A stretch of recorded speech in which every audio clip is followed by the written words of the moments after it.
एकात्मिक विचार हा या अर्थसंकल्पाने केलेला आहे, ज्याचा मोठा फायदा हा महाराष्ट्रासारख्या आपल्या राज्याला होईल।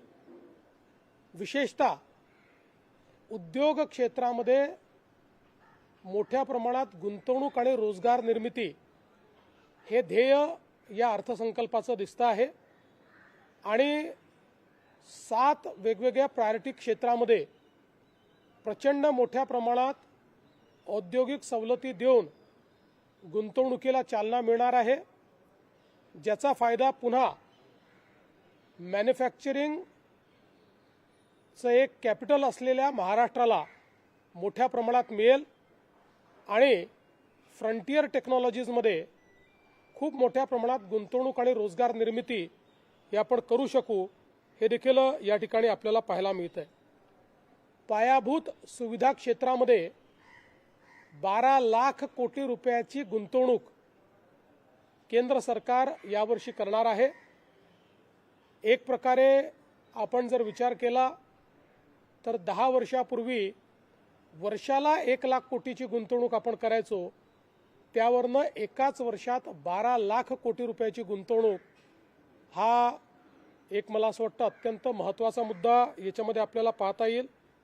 विशेषतः शेती, पशुपालन, मत्स्य व्यवसाय आणि सिंचन या 4 क्षेत्रांकरता अतिशय भरीव तरतुदी आणि योजना आणि त्याच्यामध्ये गुंतवणूक होईल आणि त्याच्यात व्हॅल्यू ॲडिशन होईल, या दृष्टीनं एक चांगला प्लॅन या अर्थसंकल्पाच्या माध्यमातून या ठिकाणी निर्मलाजींनी घोषित केलेला आहे।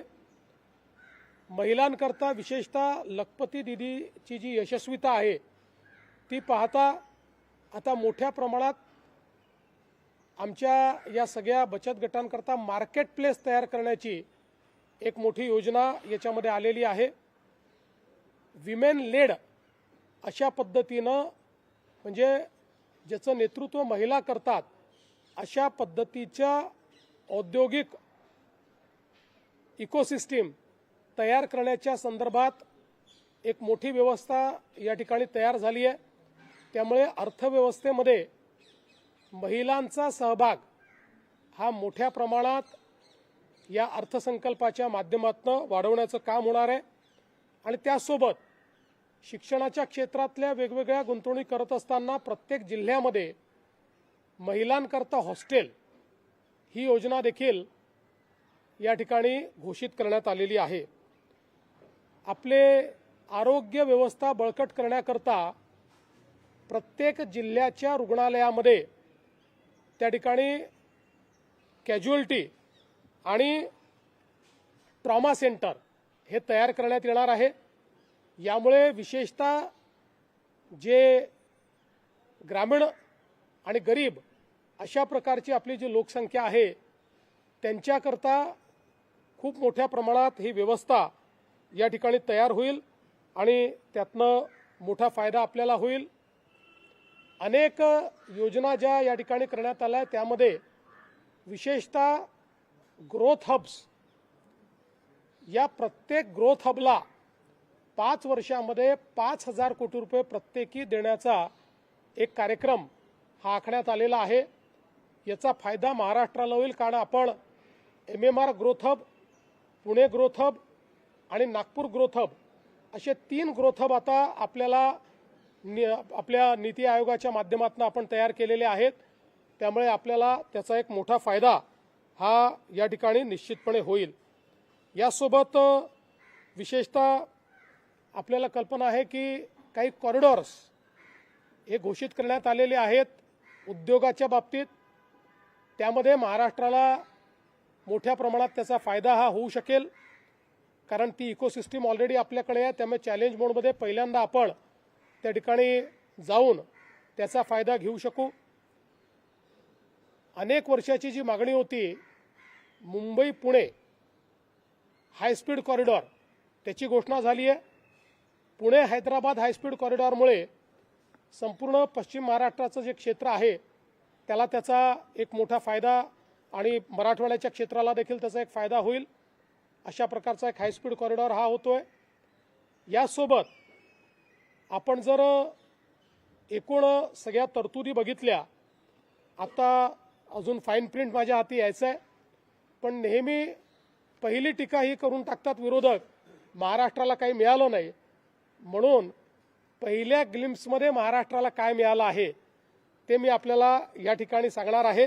यापेक्षा अजून अनेक गोष्टी नवीन जास्तीच्या, जसं फाईन प्रिंट पूर्ण मी वाचू शकेन, कारण आता रेल्वेच्याही बजेटमधल्या सगळ्या गोष्टी माझ्यापर्यंत अजून आलेल्या नाही आहेत. मागच्या वर्षी तर रेल्वेतच 23,000 कोटी आपल्याला मिळाले होते. सगळ्यात महत्त्वाचं, डिव्होल्युशन ऑफ टॅक्सेसमध्ये नवीन आपल्याला जी काही त्यांनी फॉर्म्युला दिलेला आहे त्यात महाराष्ट्राला फायदा झालेला आहे. आणि आता डिव्होल्युशनमध्ये आपण मागच्या वेळेसपेक्षा वाढून 6.44% गेलेलो असल्यामुळे आपल्याला यावर्षी 98,306 कोटी रुपये केंद्र सरकारकडून मिळतील. 98,306 कोटी, जे आपण जर विचार केला तर मागील वर्षी जे आपल्याला मिळत होते त्यापेक्षा भरीव जास्त आहे. किमान माझा अंदाज असा आहे, मी एक्झॅक्ट अंदाज आता नाही काढला, पण 15,000 ते 20,000 कोटी रुपये आपल्याला या डिव्होल्युशन ऑफ टॅक्सेसमध्ये या बजेटमध्ये जास्तीचे मिळणार आहेत. ही एक महाराष्ट्राकरता, आणि हे दरवर्षी वाढत जाणार आहेत, कारण आपलं पर्सेंटेज वाढल्यामुळे डिव्होल्युशनचा जो पूल आहे त्या पूलमध्ये दरवर्षी जी काही राईज होते ती राईज पर्सेंटेजने आपल्याशी शेअर होणार असल्यामुळे आपला मूळ पर्सेंटेज वाढल्यामुळे दरवर्षी वाढीव पद्धतीनं आपल्याला हा निधी मिळणार आहे. यावर्षी 98,000 कोटी, 98,306 म्हणजे जवळपास 1,00,000 कोटी रुपये हे केंद्र सरकारकडून मिळणार आहे. याच्या व्यतिरिक्त आपला जो ग्रामीण रस्ते प्रकल्प आहे त्याच्याकरता 378 कोटी, ॲग्री बिझनेस नेटवर्क 167 कोटी, इकॉनॉमिक क्लस्टर 283 कोटी, Maharashtra tertiary care medical education विकास कार्यक्रम जो आपण हातामध्ये घेतला आहे त्याकरता 385 कोटी, उपसा सिंचन योजनांचे सौर ऊर्जीकरण 207 कोटी, agri business and rural transformation यामध्ये 646 कोटी, development of applied knowledge and skills for human development 313 कोटी. मी थेट तिथनं काढले असल्यामुळे इंग्रजी नाव आहेत, त्याची मराठी नावं नंतर आपल्याला देतो मी. त्यानंतर जिल्ह्यांमध्ये संस्थात्मक संरचना क्षमता वृद्धीसाठी 240 कोटी, मुंबई अहमदाबाद हायस्पीड कॉरिडॉर 6,103 कोटी, मुंबई मेट्रो 1,702 कोटी, पुणे मेट्रो 517 कोटी, MUTP 3 मुंबईकरता 462 कोटी, MMR रिजनमध्ये ग्रीन मोबिलिटी 155 कोटी, महामार्गावर ITS 680 कोटी, असे वेगवेगळे हे प्रकल्प आहेत. म्हणजे अगदी आपण मुंबई पुण्यातल्याही प्रकल्पांचा विचार केला तरी आत्तापर्यंत जे बघितलेले आहेत त्यात 12,500 कोटी रुपये हे या ठिकाणी मिळालेले आहेत. इतर महाराष्ट्रातले देखील मी सांगितलेले आहेत, आणि अजून बजेटची फाईन प्रिंट ही आपण त्या ठिकाणी बघतो. त्यामुळे एकीकडे महाराष्ट्राला डिव्होल्युशन ऑफ टॅक्सेसमधनं 1,00,000 कोटी रुपये आणि वेगवेगळ्या योजनांवर देखील मोठ्या प्रमाणात निधी हा महाराष्ट्राला या अर्थसंकल्पातनं मिळालेला आहे. एकूणच जर आपण अर्थसंकल्प बघितला तर आपण जी काही तिसऱ्या अर्थव्यवस्थेकडे वेगवान वाटचाल करतो त्याचं प्रतिबिंब या अर्थसंकल्पात आपल्याला पाहायला मिळतंय. 7% ग्रोथ रेट, जगामध्ये सर्वाधिक वेगाने विकसित होणारी अर्थव्यवस्था पुन्हा एकदा भारत प्रस्थापित झालेला आहे 7% ग्रोथ रेटमुळे. आणि हे सगळं करत असताना वित्तीय तूट ही 4.5% आत आणण्यात पुन्हा एकदा अर्थमंत्र्यांना यश मिळालेलं आहे. अर्थमंत्र्यांनी कोविडच्या काळामध्ये जी तूट वाढली होती त्यावेळेस घोषित केलं होतं की टप्प्याटप्प्यानं पुन्हा आम्ही 4.5% आत ती आणू, ते त्यांनी आणलेलं आहे. डेट GDP रेशिओ हा एक महत्त्वाचा निकष आहे, त्याच्यामध्ये देखील मोठ्या प्रमाणात सुधारणा झालेली आहे आणि 50%कडे त्याची जी वाटचाल आहे ती सुरू झालेली आहे. जो एखाद्या अतिशय साऊंड अर्थव्यवस्थेचा भाग असतो त्या पद्धतीनं आर्थिक निकषांवरही अतिशय चांगल्या पद्धतीनं हा अर्थसंकल्प या ठिकाणी सादर करण्यात आलेला आहे। एकूणच मला असं वाटतं की पुढचा जो काही काळ आहे या काळामध्ये सगळ्या राज्यांना विकासाची संधी मिळेल अशा प्रकारच्या तरतुदी यामध्ये करण्यात आल्या आहेत। टॅक्स साईडला जर आपण बघितलं तर विशेषतः सामान्य माणसाचे कंप्लायन्सेस हे पूर्णपणे त्या ठिकाणी संपवण्यात आलेले आहेत, फार कमी करण्यात आले आहेत। बिझनेसेसचे कंप्लायन्सेस कमी करण्यात आलेले आहेत आणि विशेषतः खूप मोठ्या प्रमाणात छोट्या छोट्या गोष्टींकरता जे पिनलायझेशन होत होतं त्याच्याऐवजी लोकांना त्या त्रुटी दूर करण्याची संधी देण्यात आलेली आहे। कॅन्सरचे ड्रग्ज असतील किंवा काही अत्यावश्यक 7 वेगवेगळ्या आजार असतील याच्या ड्रग्जवरची ड्युटी संपवल्यामुळे मोठ्या प्रमाणात तिथल्या रुग्णांना देखील त्याचा फायदा होणार आहे।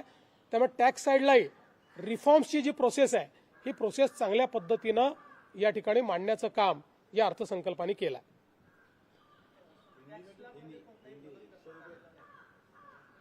दरवर्षी टॅक्स स्लॅबमध्ये बदल करणं हे अपेक्षित नाही। आपण जर या ठिकाणी बघितलं तर टॅक्स स्लॅबमध्ये 14 ते 25 या कालावधीमध्ये अभूतपूर्व बदल झालेला आहे आणि तो दरवर्षी करणं योग्य नाही। आता यावर्षी रॅशनलायझेशन करणं याच्यावर जास्त भर दिलेला आहे। लोकांना अजून टॅक्समध्ये सवलत मिळावी असं वाटतं, ते वाटणं साहजिक आहे, पण मागच्याच बजेटमध्ये इतकी भरीव अशा पद्धतीनं टॅक्सची सवलत दिलेली आहे, आता ती रॅशनलाइज करण्याचा प्रयत्न करण्यात आला आहे। 100% मिळेल, कारण आता आपण अर्थसंकल्प केंद्रानंतर याकरता सादर करतो की तो अधिक रिअलिस्टिक व्हावा। जसं मी सांगितलं की टॅक्स डेव्होल्युशनमध्ये आता यावर्षीपासून आपला वाटा वाढला, त्यामुळे आता आपल्यालाही आपलं बजेट करताना त्याचं लिव्हरेज घेता येईल।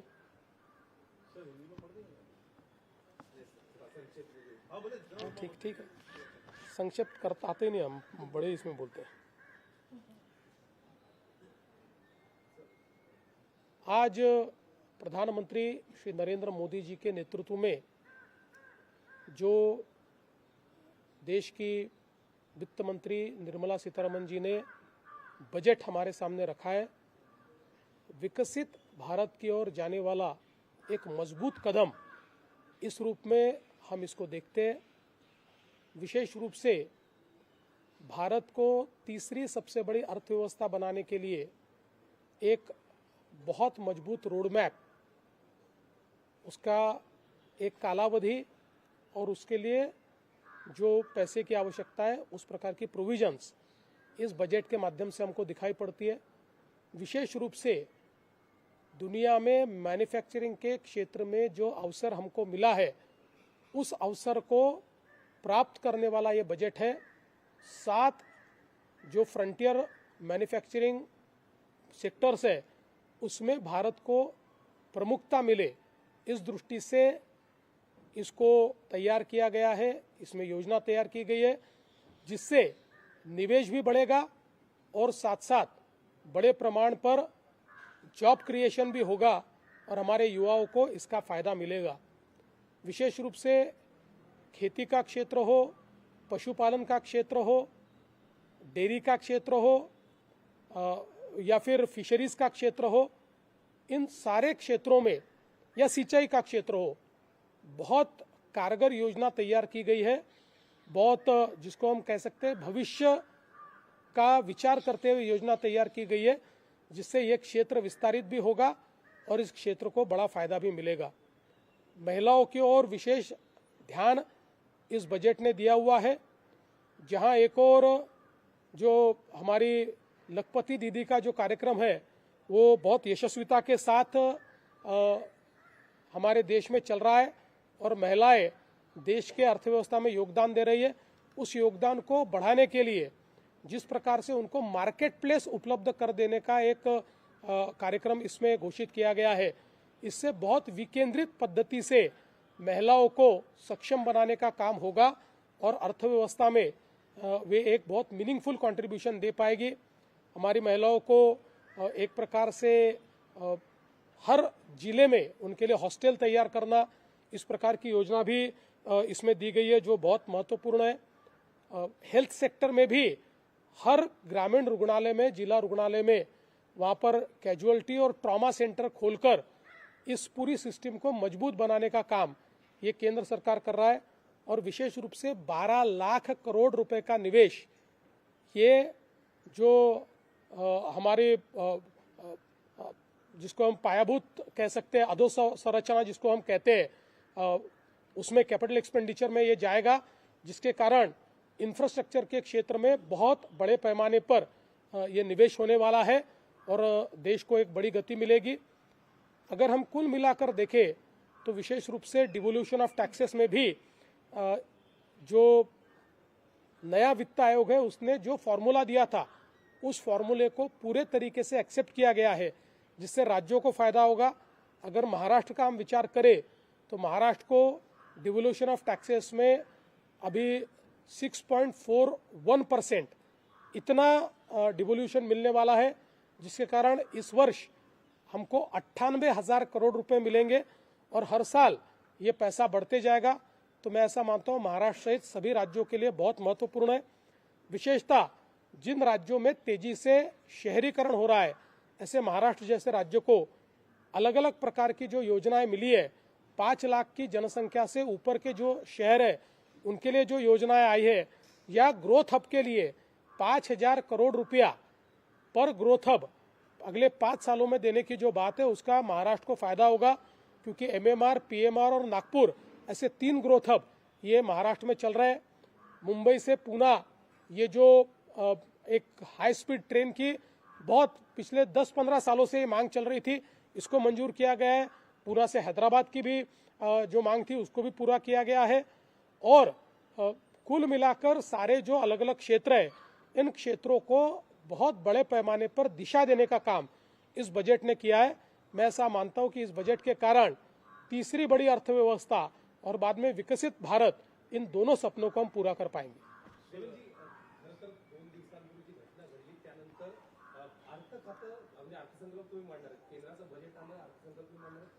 सरळ मार्गी अजूनही विरोधकांनी घेतलेला दिसत नाहीये। एक आरोप होतोय भाजपवर की ही संधी भाजपनं साधली आणि म्हणून अर्थ खातं परत स्वतः ताब्यात घेतलं। काय याला उत्तर आहे?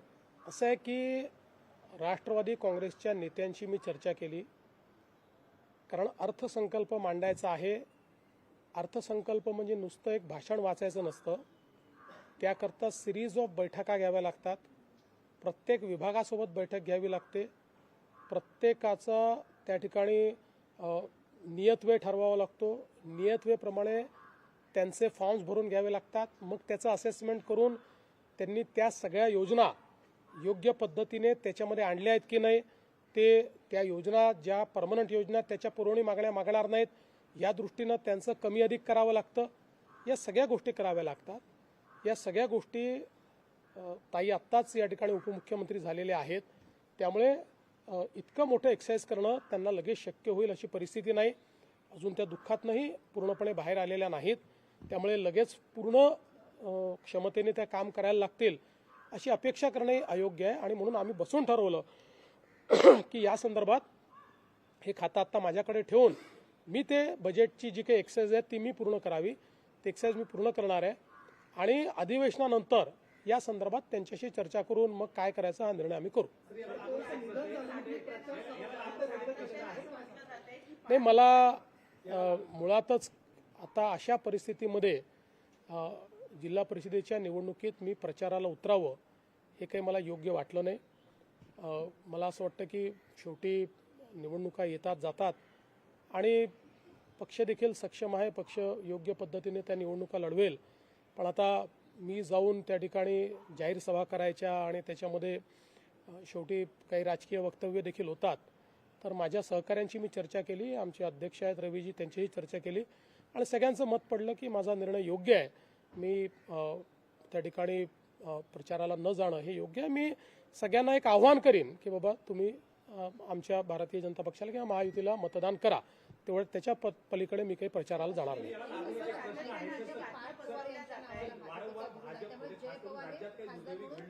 भाजपने कोणालाही विरोध केलेला नाही, भाजपशी या संदर्भात चर्चाही झाली नाही। मी पुन्हा एकदा सांगतो की राष्ट्रवादी काँग्रेस पार्टी हा एक स्वतंत्र पक्ष आहे, त्यांच्यात कोणाला पद द्यायचं, कोणाला तिकीट द्यायचं, कोणाला नॉमिनेशन द्यायचं, याचे निर्णय ते घेतात. ते निर्णय आम्ही घेत नाही.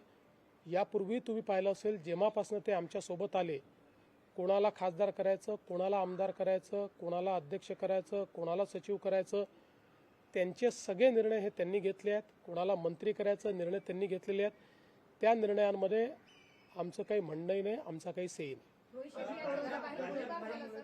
विमानाची जी कंपनी आहे ती युरोपात ब्लॅकलिस्टेड आहे. आता मुंबईत महाराष्ट्रात या संदर्भात काही कारवाई झाली? आता या संदर्भातलं इन्व्हेस्टिगेशन हे DGCAने सुरू केलेलं आहे आणि DGCA हीच कॉम्पिटंट अथॉरिटी आहे. त्यामुळे त्यांच्या रिपोर्टनंतर त्या संदर्भातली पुढची कारवाई आपण करू शकतो. नाही, आत्तापर्यंत एवढीच माहिती आली की कोणीतरी गोळीबार केला आहे.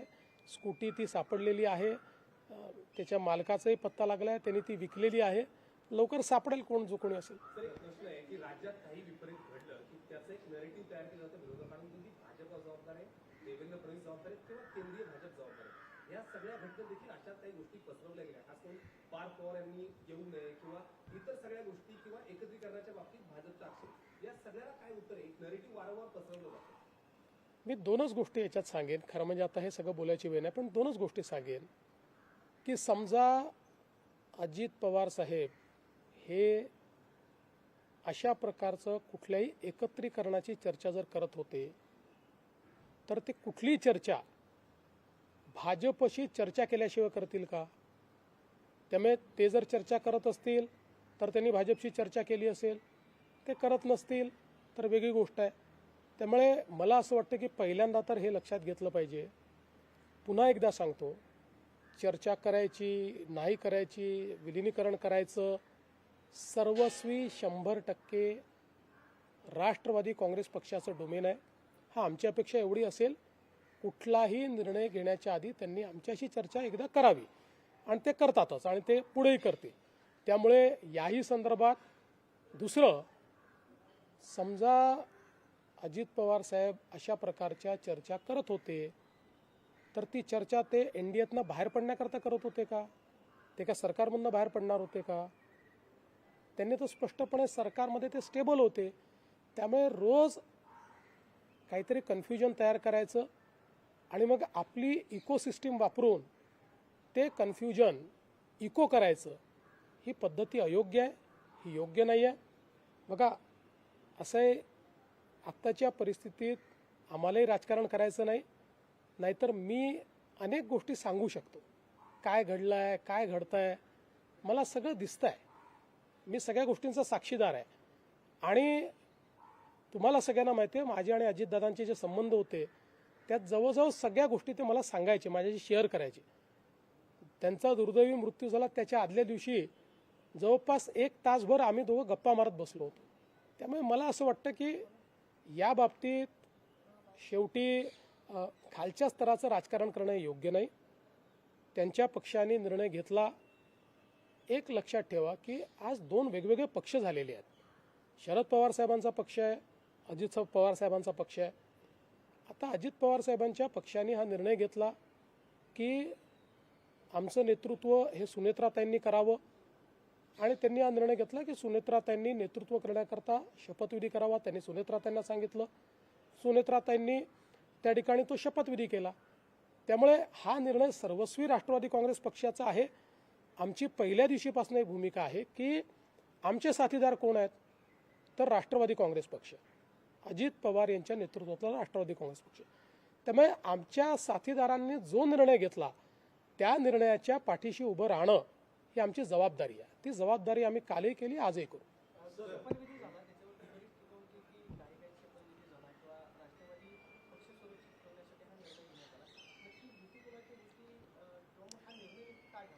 मला असं वाटतं की याचं जे उत्तर आहे ते उत्तर हे राष्ट्रवादी काँग्रेस पक्ष देईल, कारण हा निर्णय त्यांचा आहे. आणि शेवटी शपथविधी कधी करावा, काय करावं या संदर्भात तो पक्ष निर्णय घेत असतो. आता आपल्याला माहिती आहे की म्हणजे ज्यावेळी इंदिराजींची दुर्दैवी हत्या झाली, त्यांची म्हणजे अग्निसंस्काराच्या आधी त्यावेळेस काँग्रेस पक्षाने निर्णय घेतला की राजीवजींना प्रधानमंत्री केलं पाहिजे. त्यामुळे परिस्थितीनुसार त्या त्या ठिकाणी ते पक्ष निर्णय घेत असतात. तशा पद्धतीचा निर्णय राष्ट्रवादी काँग्रेस पक्षाने घेतला.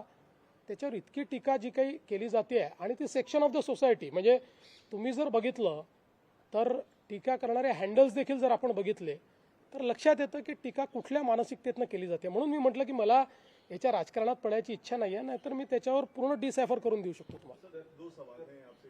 पहला प्रोग्राम में बजट को लेकर आपसे सवाल करूंगा क्योंकि हमने कई देशों के साथ एफटीए किया है हाल में, तो उसका इम्पैक्ट हमने देखा कि मैन्युफैक्चरिंग यूनिट खासतौर पे एमएसएमई और जो माइक्रो लेवल की इंडस्ट्री, महाराष्ट्र की भूमिका कितनी अहम हो जाएगी यहाँ पर, पहला सवाल मेरा.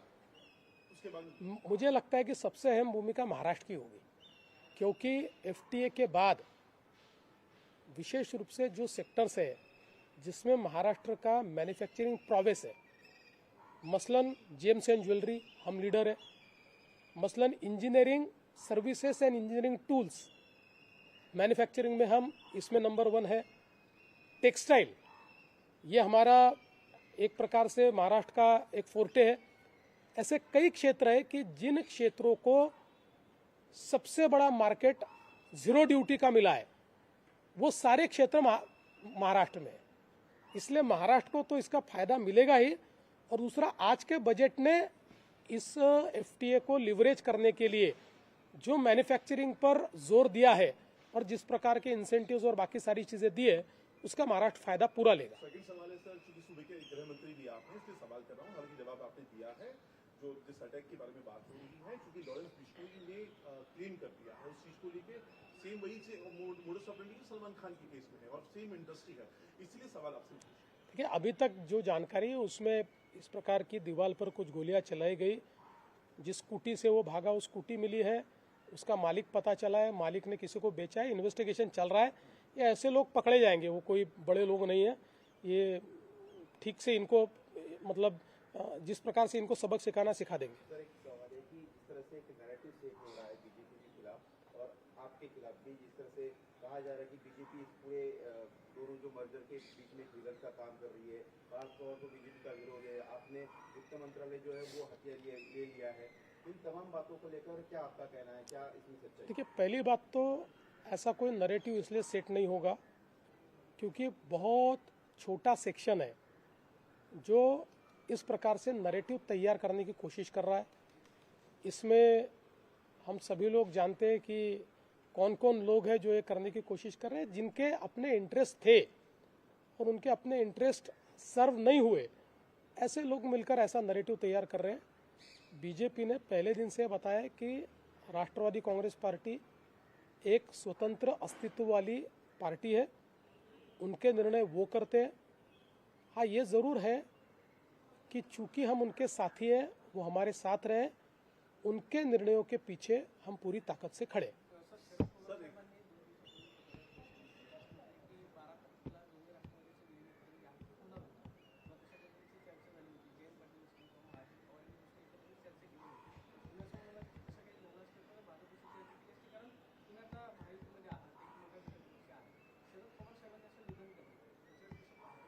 नाही, असं आहे की या संदर्भात मी एवढंच सांगतो की चर्चा कुठलीही अंतिम स्टेजला जर गेली असती तर अजितदादांनी आम्हाला सांगितलं असतं, आमच्याशी चर्चा केली असती. कुठली तारीख जर ठरली असती तर ते आमच्या सरकारमध्ये आहेत आणि सरकारमध्ये आमच्याशी शेअर न करता ते असा निर्णय घेऊ शकतील का? त्यामुळे आता पवार साहेबांचं त्यांचं काय बोलणं झालं, कोणाचं त्यांचं काय बोलणं झालं, मला याची कल्पना नाही. आमच्यापुरतं मी सांगतो की अशा प्रकारच्या तारखेची माहिती आम्हाला नाही. सर, आपको लगता है अजीत पवार जी की जिस तरह से मौत हुई, उनकी मौत के ठीक बाद की कुछ पॉलिटिकल फिगर्स थे जो इसका पॉलिटिकल लिवरेज लेने की कोशिश की? देखिए, इस बात पे मैं कोई टिप्पणी नहीं करना चाहूँगा. कई बार ऐसा होता है कि इस प्रकार की मौत के बाद भी कई प्रकार की राजनीति होती है, ये होनी नहीं चाहिए पर होती है, पर उस पर टिप्पणी करना ये मैं ठीक नहीं समझता. कालपर्यंत मोठ्या पवार साहेबांनी या घातपात असल्याची जी काही शक्यता होती ती त्यांनी स्वतः मोडीत काढली होती, परंतु पुन्हा आता व्हॉट्सअपवरनं प्रश्न किंवा ट्विट करून प्रश्न विचारले जातात की अपघाताच्या संदर्भात. मला असं वाटतं की त्या संदर्भात जे काही डीजी इन्व्हेस्टिगेशन आहेत DGCAचे ते काम करत आहेत. ब्लॅक बॉक्स सापडलेला आहे, त्याच्यामुळे त्यातलं सगळं सत्य जे आहे ते बाहेर येईल. फॉर्च्युनेटली 2 गोष्टी असतात की याचं जे सगळं कम्युनिकेशन असतं ते कम्युनिकेशन हे पूर्णपणे स्टोर्ड असतं, त्यामुळे ते सगळं अवेलेबल आहे. आणि जे इंटरनल कम्युनिकेशन असतं म्हणजे 2 पायलट आपल्याशी काय बोलले असतील एकमेकाशी किंवा त्यांनी काय केलं असेल हे ब्लॅक बॉक्समध्ये स्टोअर होतं. त्यामुळे या दोन्ही गोष्टींचा ज्यावेळेस त्याची पडताळणी होईल त्यावेळेस सगळं सत्य आपल्यासमोर येईल.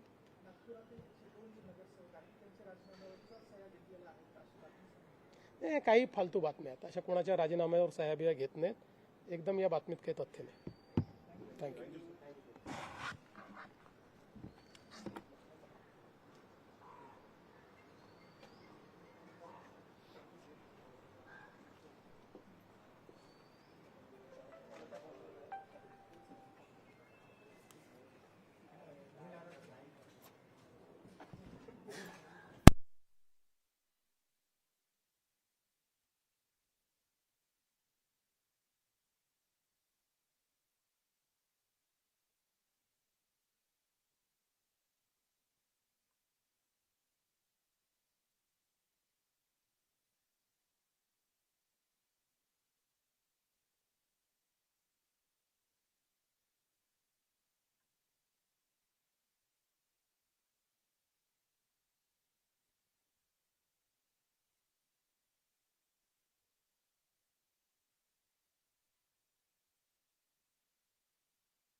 तथ्य नाही असं सुद्धा आपल्या पोस्टमध्ये प्रफुल्ल पटेल म्हणतायत. राष्ट्रवादी काँग्रेसच्या राष्ट्रीय अध्यक्षपदी माझी नियुक्ती झाल्याबद्दल माध्यमांमध्ये काही बातम्या फिरत असल्याचं मी पाहिलंय आणि याचबद्दल प्रफुल्ल पटेल स्पष्टीकरण देत आहेत. मी स्पष्टपणे सांगू इच्छितो की हे अहवाल पूर्णपणे निराधार असून त्यात कोणतंही तथ्य नाही असं प्रफुल्ल पटेल यांनी स्पष्ट केलंय.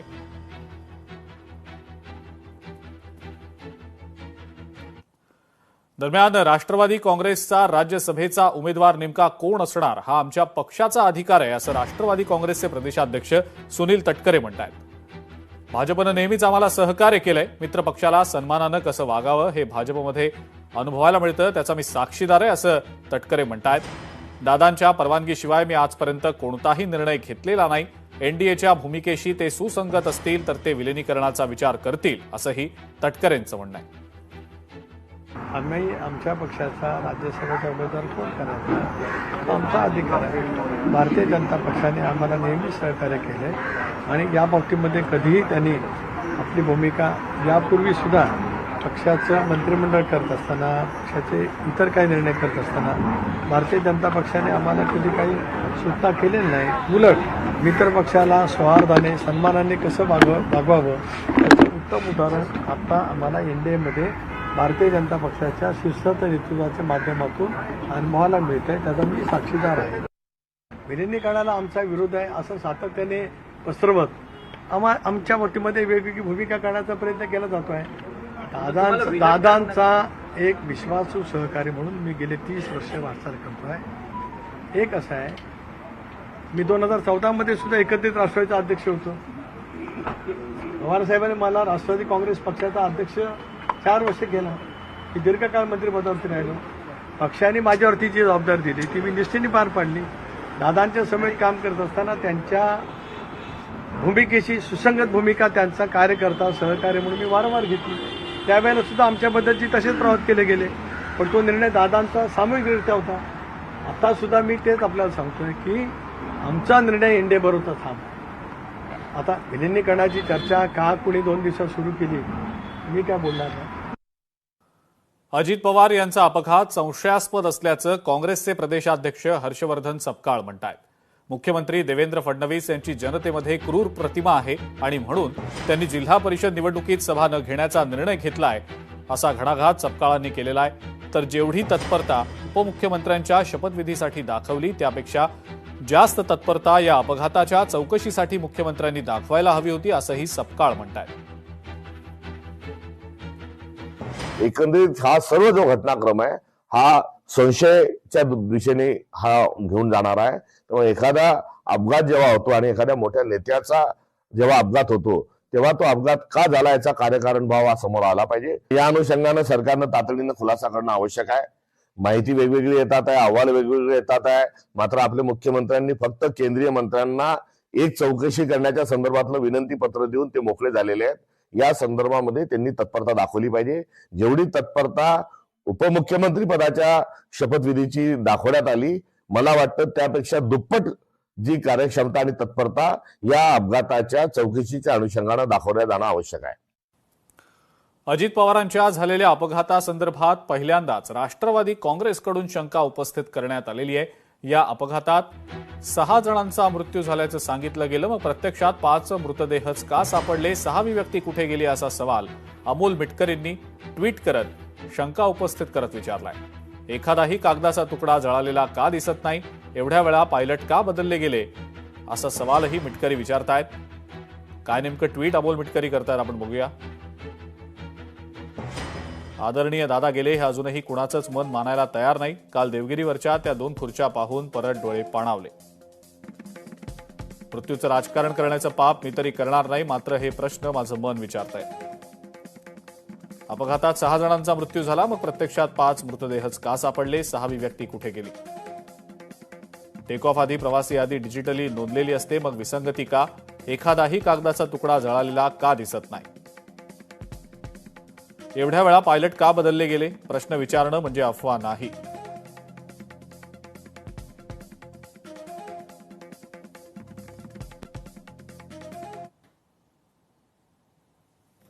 या संदर्भामध्ये मुख्यमंत्री महोदयांनी आणि त्या खात्याचे नागरी उड्डाण खात्याचे मंत्री मुरलीधर मोहोळ यांनी सुद्धा चौकशी करण्याचे आदेश दिलेले आहेत आणि ते सगळे चौकशीचे जे काही निष्कर्ष असतील ते महाराष्ट्रातल्या जनतेपुढं त्याला आलेच पाहिजेत.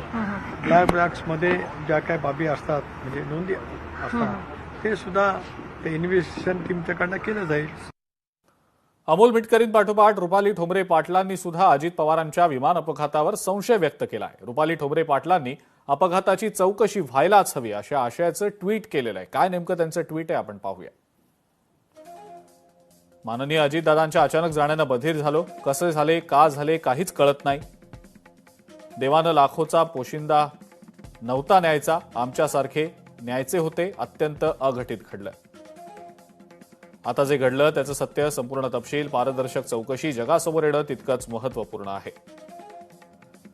फ्लाईट 8 वाजता असताना कॅप्टन मदन आणि कॅप्टन यश ट्रॅफिकमध्ये अडकल्याचा दावा. दोघांचा एकाच वेळी उशीर, अचानक पायलट बदल, त्यानंतरची सेफ्टी, या सर्व बाबींची सविस्तर आणि पारदर्शक माहिती सार्वजनिक का नाही याची चौकशी होणं गरजेचं, कारण त्यानंतरच घात की अपघात ते समजेल, असं रुपाली ठोंबरे पाटील आता ट्विट करून म्हणतात.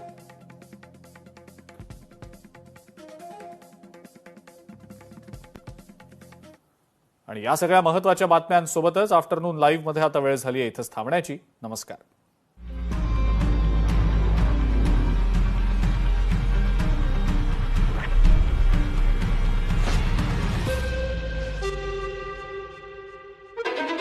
दबाव, जिद्द आणि अभिमान, एका विजेतेपदासाठी सगळं पणाला लागणार आहे. भावना शिगेला पोहोचले आहेत. चूक करण्यासाठी अजिबात वाव नाही, कारण फायनल जवळ आली आहे. Tata WPL eliminator 3 February, final 5 February संध्याकाळी 6:30 वाजता. अनेक वर्षांचा भरोसा तोडला, मला फसवलं, ते माझ्या डोळ्यात देखत. अनु, त्याने मलाही फसवलंय. आम्हाला सुद्धा. ताई, मला सुद्धा. आता वेळ आलीये, त्याला घरातून काढून टाका. स्ट्रॉंग वासाने फिनाईलने सगळ्यांना फसवले, पण जर्म्स पूर्णपणे नाही घालवले. घ्या शक्ती, सुगंधी आणि दाट, लागतो फिनाईल पेक्षा अर्धा, देतो दुप्पट चांगली स्वच्छता, मारतो 99.9% जर्म्स, म्हणजे तुमच्या पैशाची पूर्ण वसुली. फसवले जाऊ नका. लायझॉलचा शक्ती घरी आणा. आई, या टिक कशाला? 12 तासही टिक टिक चालते, जेव्हा डेटॉलची साथ असते. सुरक्षा त्याची दिवसभर असते, डेटॉलची टिक टिक हो. जर्म्स आजारांचा धोका असतो प्रत्येक क्षणी, प्रत्येक जागी. म्हणून माझा विश्वास फक्त डेटॉल, जे देते सलग 12 तास प्रोटेक्शन देते साथ दिवसभर. रगड रगड टुक टुक, घास घास, रगड रगड घास घास, रगड घास घास रगड.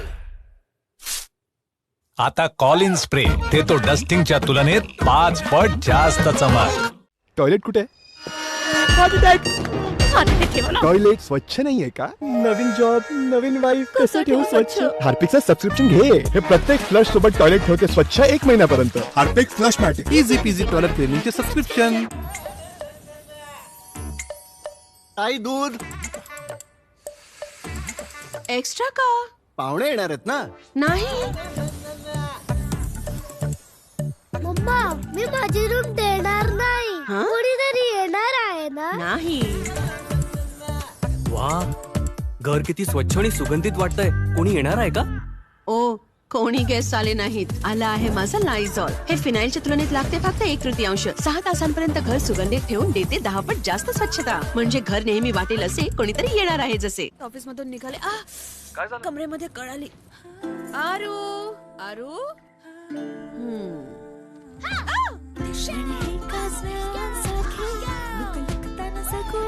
तुझी कंबर दुखते ना? होती. मूव्ह हे जलद सामावते, ऊब आणते, तर वेदनेला दूर करा. आपल्या लोकांसाठी मूव्ह करा. आपण पाहताय लोकशाही मराठी. ऐका, पहा, जागरूक रहा. 1 एप्रिलपासून नवा आयकर कायदा होणार लागू. निर्मला सीतारमण यांची बजेटमध्ये घोषणा. अपघात विमा कर मुक्त करण्याची निर्मला सीतारमण यांच्याकडून घोषणा. सर्वसामान्यांसाठी मोठा निर्णय. 31 ऑगस्टपर्यंत आयकर परतावा आता भरता येणार, निर्मला सीतारमण यांनी केली घोषणा. अघोषित संपत्तीवर दंडाऐवजी कर भरण्याची तरतूद, निर्मला सीतारमण यांची घोषणा. छोट्या कर चुकवेगिरीबद्दल आता शिक्षा नाही तर दंड आकारला जाणार, सीतारमण यांची महत्त्वपूर्ण घोषणा. ऑप्शन ट्रेडिंगवर कर वाढवला, निर्मला सीतारमण यांनी केली घोषणा. आता शाळेतच मिळणार रील्स बनवण्याचे धडे, कंटेंट क्रिएशनसाठी सरकारची नवी योजना. देशातील 15,000 शाळा आणि 500 महाविद्यालयांमध्ये कंटेंट क्रिएटर लॅब सुरू करण्याची बजेटमध्ये घोषणा. शेअर बाजारात मोठी घसरण, सेन्सेक्स 2,000 अंकांनी घसरला, निफ्टी 783 अंकांनी गडगडला. आत्मनिर्भर भारत हे सरकारचं लक्ष, देशांतर्गत उत्पादन वाढवण्यावर आमचा भर. 12 वर्षांपासून नियोजनबद्ध विकास सुरू, केंद्रीय अर्थमंत्री निर्मला सीतारमण यांचं विधान. सरकारची सेमीकंडक्टर मिशन सुरू करण्याची योजना, सेमीकंडक्टर क्षेत्रासाठी 40,000 कोटींची तरतूद, केंद्रीय अर्थमंत्री निर्मला सीतारमण यांची माहिती.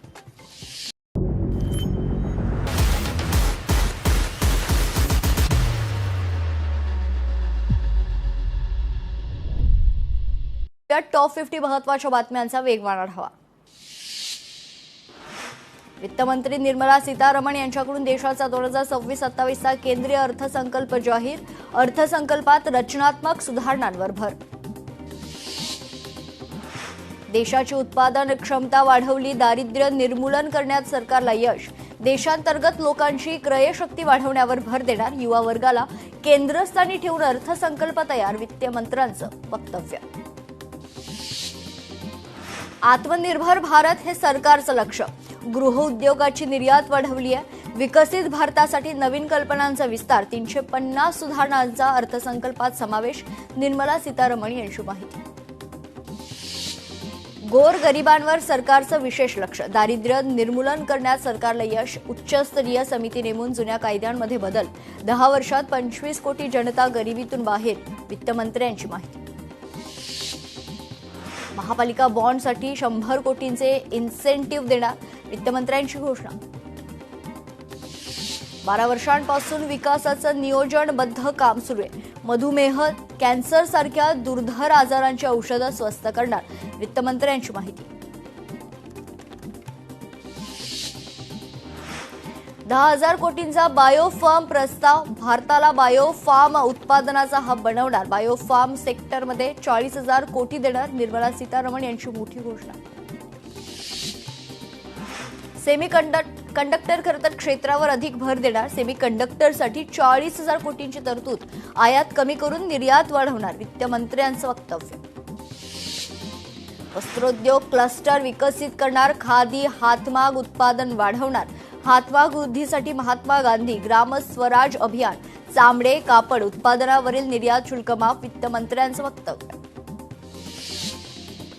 4 राज्यांमध्ये खनिज कॉरिडॉर बनवणार, कंटेनर निर्मितीसाठी 10,000 कोटी, ओडिशा, केरळ, आंध्र प्रदेशमध्ये खनिज कॉरिडॉर उभारणार, वित्तमंत्र्यांची घोषणा. एआयच्या वापरावर भर, शेतकऱ्यांसाठी बहुभाषिक एआय टूलची निर्मिती, वित्तमंत्र्यांची माहिती.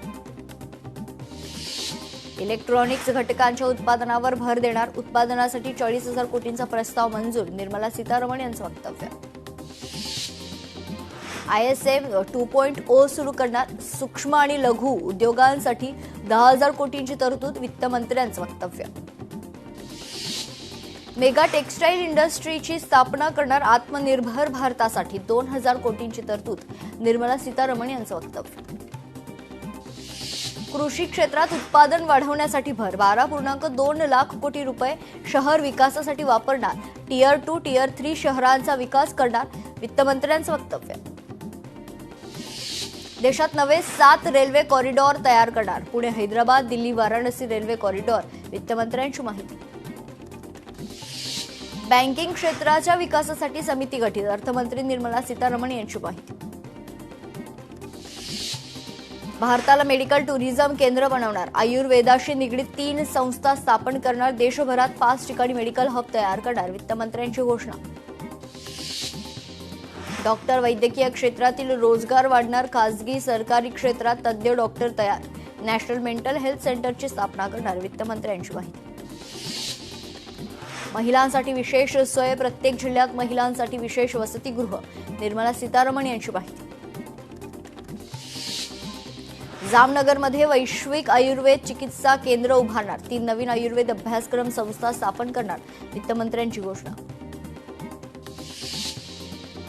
20 महत्वाच्या पर्यटन केंद्रांवर 10,000 गाईडची निर्मिती, पूर्व भारतात राष्ट्रीय डिझाईन क्षेत्र उभारणार वित्तमंत्र्यांची घोषणा.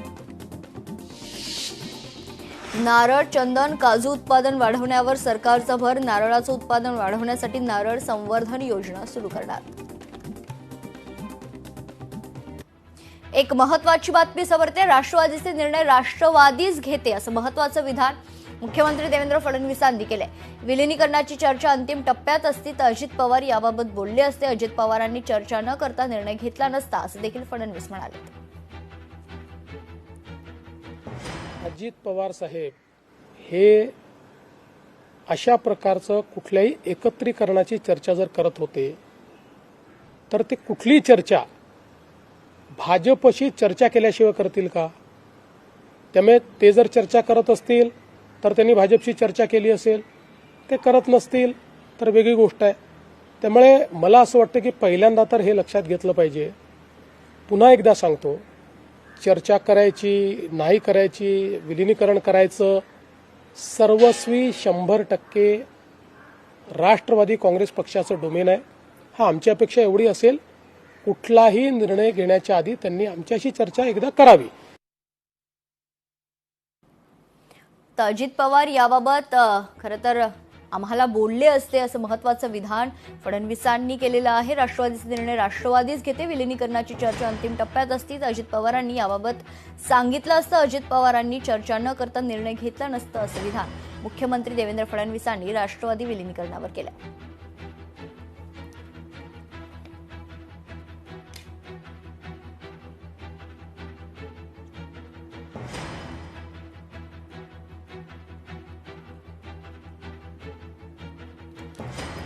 तर गेल्या अनेक दिवसांपासून राष्ट्रवादी विलिनीकरणावर सुरू असलेल्या चर्चांवर आता स्वतः मुख्यमंत्री देवेंद्र फडणवीसांनी देखील आपली प्रतिक्रिया दिली आहे. राष्ट्रवादीचे निर्णय राष्ट्रवादीच घेते अशा शब्दात मुख्यमंत्री देवेंद्र फडणवीसांनी या सर्व चर्चांवर आपलं स्पष्टीकरण दिलंय.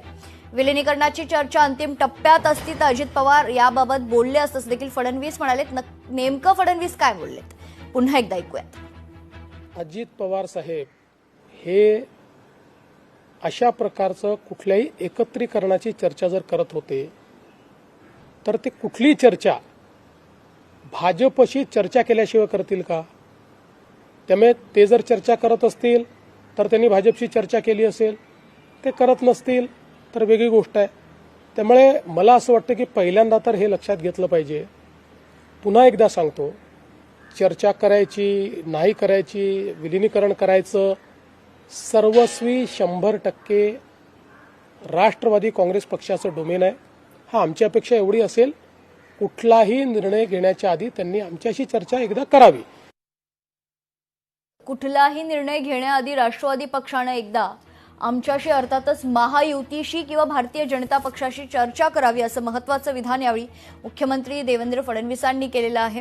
गेल्या अनेक दिवसांपासून सुरू असलेल्या राष्ट्रवादी विलिनीकरणाच्या चर्चांवर आता मुख्यमंत्री देवेंद्र फडणवीसांनी देखील आपली प्रतिक्रिया दिली आहे. राष्ट्रवादीचे निर्णय सर्वस्वी 100% राष्ट्रवादी काँग्रेस पक्षच घेते. विलिनीकरणाची चर्चा जर अंतिम टप्प्यात असती तर निश्चितच अजित पवार याबाबत काही बोलले असते असं देखील फडणवीस यावेळी म्हणाले. एवढंच नाही तर अजित पवारांनी चर्चा न करता निर्णय घेतला नसता असा विश्वास देखील मुख्यमंत्री देवेंद्र फडणवीसांनी यावेळी बोलून दाखवलेला आहे.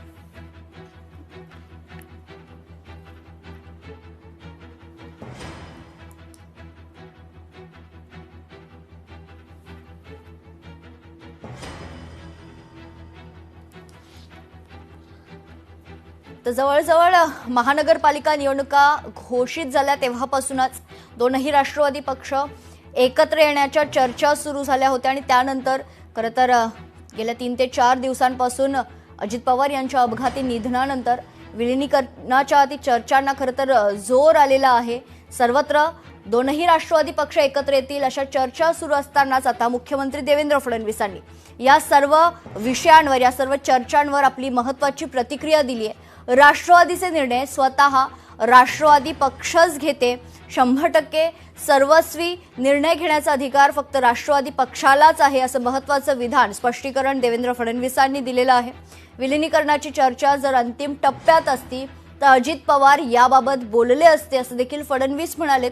एवढंच नाही तर अजित पवारांनी चर्चा न करता निर्णय घेतला नसता, असं देखील यावेळी मुख्यमंत्री देवेंद्र फडणवीस यांनी म्हटलेलं आहे। मुख्यमंत्री देवेंद्र फडणवीसांच्या आता राष्ट्रवादी पक्षाच्या विलिनीकरणावर महत्त्वाचं हे विधान आपण पाहतोय।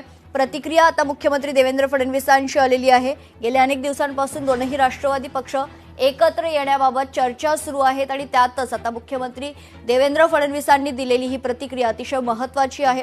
राष्ट्रवादीचे सर्व निर्णय राष्ट्रवादी पक्षाचेच आहेत आणि राष्ट्रवादी पक्षच घेते, असं महत्त्वाचं विधान मुख्यमंत्री देवेंद्र फडणवीसांनी केलेलं आहे। यावरच विलिनीकरणाची चर्चा जर अंतिम टप्प्यात असती अजित पवार खरं तर याबाबत बोलले असते, कारण गेल्या अनेक दिवसांपासून दोनही राष्ट्रवादी पक्षातील अनेक नेत्यांकडून खरं तर हे विधान करण्यात येते की विलिनीकरणाच्या चर्चा अंतिम टप्प्यात होत्या आणि अशातच आता मुख्यमंत्री देवेंद्र फडणवीसांनी यावेळी महत्त्वाचं विधान केलेलं आहे। अजित पवारांची चर्चा न करता त्यांनी कधी हा निर्णय घेतलाच नसता, असा विश्वास देखील यावेळी मुख्यमंत्री देवेंद्र फडणवीसांनी बोलून दाखवलेला आहे। दोनही राष्ट्रवादी पक्ष विलिनीकरणावर आता मुख्यमंत्री देवेंद्र फडणवीसांची महत्त्वाची प्रतिक्रिया समोर आलेली आहे।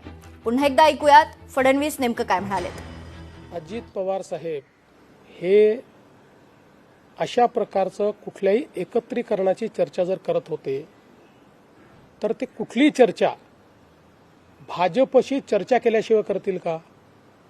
त्यामुळे ते जर चर्चा करत असतील तर त्यांनी भाजपशी चर्चा केली असेल, ते करत नसतील तर वेगळी गोष्ट आहे। त्यामुळे मला असं वाटतं की पहिल्यांदा तर हे लक्षात घेतलं पाहिजे। पुन्हा एकदा सांगतो, चर्चा करायची नाही करायची, विलिनीकरण करायचं, सर्वस्वी 100% राष्ट्रवादी काँग्रेस पक्षाचं डोमेन आहे। हा आमची अपेक्षा एवढी असेल, कुठलाही निर्णय घेण्याच्या आधी त्यांनी आमच्याशी चर्चा एकदा करावी। तर राष्ट्रवादीचे निर्णय राष्ट्रवादीच घेते असं महत्त्वाचं विधान फडणवीसांनी आता केलेलं आहे। यावर सविस्तर जाणून घेऊयात। आपले कार्यकारी संपादक, लोकशाही मराठीचे कार्यकारी संपादक नरेंद्र कोठेकर सर आपल्यासोबत जोडले जात आहेत। सर, खरं तर महत्त्वाचं विधान आता मुख्यमंत्र्यांकडून येतंय। विलिनीकरणाची चर्चा जर अंतिम टप्प्यात असती तर अजित पवारांनी नक्की सांगितलं असतं खरं तर, असा विश्वास आता फडणवीसांनी बोलून दाखवलेला आहे। सर, नक्कीच अजित पवार यांच्या दुर्दैवी निधनानंतर ह्या ज्या काही चर्चा होत आहेत त्याच्यामध्ये शरद पवार राष्ट्रवादी गट हा गट आपण विलिनीकरणासाठी किती उत्सुक आहे हे वारंवार दाखवत आहे। म्हणजे काल त्यांच्याकडनं झालेल्या चर्चेची एक चित्रफित माध्यमांपर्यंत पोहोचवण्यात आली, ज्याच्यामध्ये अजित पवार एकटे आहेत आणि शरद पवार गटाचे काही नेते मंडळी बसलेले आहेत, पण त्यांना त्या बैठकीत नेमकी चर्चा काय झाली, त्याच्या चर्चेचा मजकूर हे काय होता, मुद्दा काय होता, याच्याबाबत कोणी सगळं काही करण्याकरता आता सगळ्यांनी दुःख बाजूला ठेवलं पाहिजे। तुम्ही कुणी खचू नका, मी तुमच्या सोबत आहे आणि आम्ही सांगितलं की वहिनी आपण आहात म्हणूनच आम्ही सुद्धा दादांचं स्वप्न पूर्ण करण्याकरता आता तुमच्या खांद्याला खांदा लावून या राज्यामध्ये फिरायचंय आणि दादांनी जे काही 35 वर्ष या महाराष्ट्राकरता झिजलेत ते स्वप्न आपल्याला दादांचं पूर्ण करायचंय। परंतु सुनित्रा वहिनींना आम्ही देखील सांगितलं की तुम्ही आता प्रमुख आहात, उत्तराधिकारी म्हणून तुमची जबाबदारी आहे, मग उद्याच्या काळामध्ये जे काही निर्णय होतील या बाबतीत तुम्ही पुढे असला पाहिजे। त्यांनी सांगितलं आपले 12-15 दिवस हे सगळे विधीचे संपू दे, त्यानंतर पक्षातल्या सगळ्या प्रमुखांना तुम्हा सर्व आमदारांना एकत्रितपणाने बोलून आपण पुढच्या चर्चा काय असतील किंवा कशा पद्धतीने आपल्याला पक्षाच्या बाबतीत निर्णय घ्यायचे हे आपण घेऊ। त्यामुळं जे कोणी आमच्या पक्षात नसलेले मंडळी, पक्षाचा राष्ट्रीय अध्यक्ष कोण असणार आहे हा ठरवण्याचा अधिकार इतर कुणालाही नाही। उद्याच्या काळामध्ये सर्वस्वी अधिकार पक्षाचा राष्ट्रीय अध्यक्ष कोण असेल, पक्षाच्या जबाबदाऱ्या घेत असताना कुणाला कुठल्या भागातली विभागातली जबाबदारी दिली पाहिजे विधिमंडळ। तर दोनही राष्ट्रवादीच्या विलिनीकरणावर आता मुख्यमंत्री देवेंद्र फडणवीसांची महत्त्वाची प्रतिक्रिया समोर आलेली आहे. या संदर्भात सविस्तर चर्चा करूयात. आपल्यासोबत आहेत राष्ट्रवादीचे नेते सूरजजी चव्हाण. सूरजजी, खरं तर महत्त्वाचं विधान मुख्यमंत्र्यांचं आता समोर येते. विलिनीकरणाची चर्चा जर अंतिम टप्प्यात असती तर अजित पवार याबाबत बोलले असते असं फडणवीस म्हणतात. आपली प्रतिक्रिया? त्याबाबत पक्षांतर्गत पहिलं सोबत दादा चर्चा करणार असतील कदाचित, आणि त्यानंतर मग भारतीय जनता पार्टी बद्दल बोलणार असतील, कारण ती चर्चा दादाच्या पातळीवर झालेल्या त्याच्यामुळे त्यावर भाष्य करणं उचित ठरणार नाही. आणि आता ह्याच्या पुढून जे आहेत सुनेत्रावहिनी पवार किंवा इतर पक्षातले वरिष्ठ नेते त्यांच्याकडे आहेत, ते त्याबाबतचा निर्णय काय घ्यायचे, काय करायचे, कसं पुढे जायचं ते ठरवतील. त्याच्यामुळं आता ती जबाबदारी वहिनीची असेल आणि इतर आमच्या ज्येष्ठ नेत्यांची असेल. बरं, 17 तारखेच्या त्या बैठकीत नेमकी काय चर्चा झाली होती? काही कल्पना आहे का आपल्याला? त्याबाबतची अधिकची काही माहिती बाहेर आलेली नाही. प्राथमिक चर्चा त्या ठिकाणी झाली होती, त्यांच्याकडचे काही प्रस्ताव आले होते असं समजलं होतं, परंतु ती चर्चा फक्त त्या पक्षातील काही नेत्यांची आणि दादांची झाली होती आणि त्याच्यानंतर दादा सहकार्यासोबत बोलणार होते आणि पुढे निर्णय घेणार होते. परंतु हे जी काही आघात आमच्यावरती झाला ती चर्चा तशीच राहिली. आता ह्याच्या पुढे जी काही चर्चा होईल किंवा पुढे कसं दिशा देतील त्या वहिनी आणि पक्षाचे वरिष्ठ नेते निर्णय घेतील. सूरजजी, आपल्यासोबत राष्ट्रवादी शरदचंद्र पवार गटाचे प्रवक्ते अमोल माटिले देखील जोडले जात आहेत. अमोलजी, खरं तर सूरजजी म्हणतायत की त्यांना त्या बैठकीत काय झालं होतं काही कल्पना नाहीये, मात्र फडणवीसांची ही जी महत्त्वाची प्रतिक्रिया आता समोर येते, जर विलिनीकरणाची चर्चा अंतिम टप्प्यात असती तर अजित पवारांनी फडणवीसांना सांगितलं असतं असं ते म्हणतायत. आपली प्रतिक्रिया काय? आणि खरंच अशी चर्चा सुरू होती का? कितपत सकारात्मकता आपल्या गटात पाहायला मिळत होती? नाही, मागच्या 1 वर्षभरामध्ये अनेक वेळा अशा संबंधित एकत्रीकरणाची बैठका झालेल्या आहेत. कारण आदरणीय अजितदादा जेव्हा आहेत होते त्यांना देखील आता पक्ष फुटणं किंवा कुटुंब फुटणं बिलकुल आवडलेलं नव्हतं. ते स्वतःची इच्छा होती. अनेक वेळा तसं ते खाजगीमध्ये अनेक वेळा नेत्याशी देनपाडी साहेबांशी बोलत होते.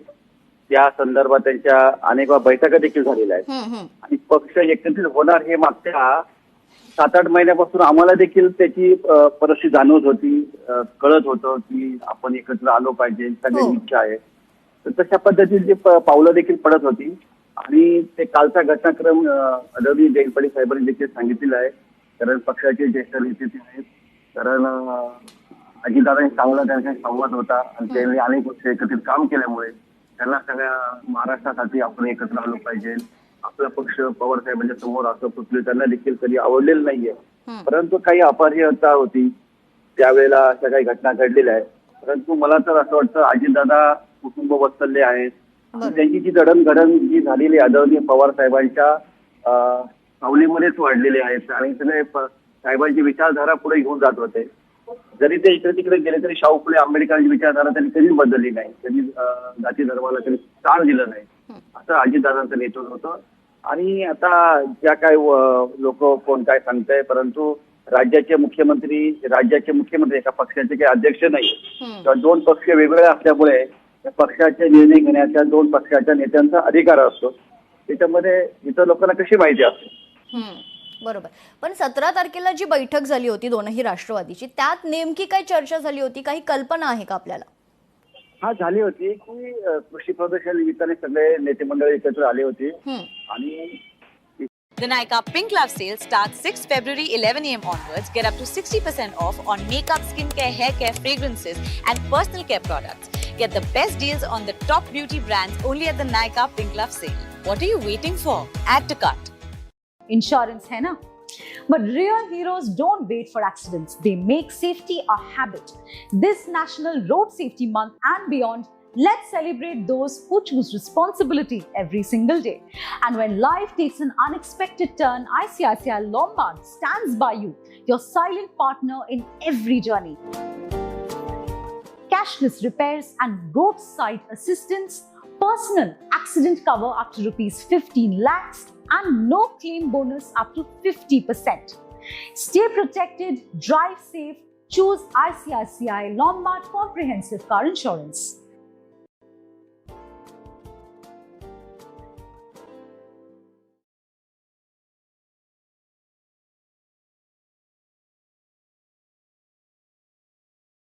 90-95% लोकांना राष्ट्रवादी काँग्रेस पक्ष एक राहावा. जेव्हा लोकसभेची निवडणूक झाली तेव्हा देखील त्यानंतर देखील एकत्र विधानसभा निवडणूक लढावी अशी बऱ्याच लोकांची मानसिकता होती, परंतु तेव्हा देखील घडलेलं नाहीये. तेव्हा देखील असा प्रयत्न होत होता की आपण दोन्ही राष्ट्रवादी एकत्र येऊन महाविकास आघाडी मजबूत करून आपण लढलो पाहिजे, कारण राज्यामध्ये सत्ता आपली येऊ शकते. परंतु ते तेव्हा काही घडलं नाही किंवा झालं नाही. तर त्यानंतर देखील हा प्रयत्न चालूच होता. अनेक वेळा पक्ष एकत्र होईल, एकच पक्षाच्या कोर्ट कचेरी ते चालू जे आहे, निवडणूक आयोग तक्रार चालू आहे किंवा जे काय हे चालू आहे ते थांबलं पाहिजे. कुठेही आपल्यासाठी चांगली गोष्ट नाही. हे सगळं एकंदरीतच राष्ट्रवादी शरदचंद्र पवार गटाकडून एक सकारात्मकता होती विलिनीकरणाच्या या चर्चांना, असं आपलं म्हणणं आहे. दोन्हीकडून सकारात्मकता होती. दादाची स्वतःची खूप इच्छा होती, मानसिकता होती, त्या पद्धतीने आपण एकत्र आलो पाहिजे आणि त्या दृष्टीने आमची देखील आमच्या कार्य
have good allocations for bringing better health facilities, creating a cadre of people, not cadre in that sense, but a bulk of people who can come in as health workers, paramedics and so on, and also making sure we are able to provide dignified opportunities for Divyangjan.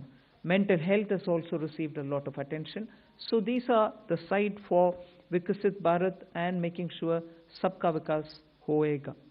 But the idea is the advantage and the momentum that we gained since after COVID by increasing public capital expenditure will continue.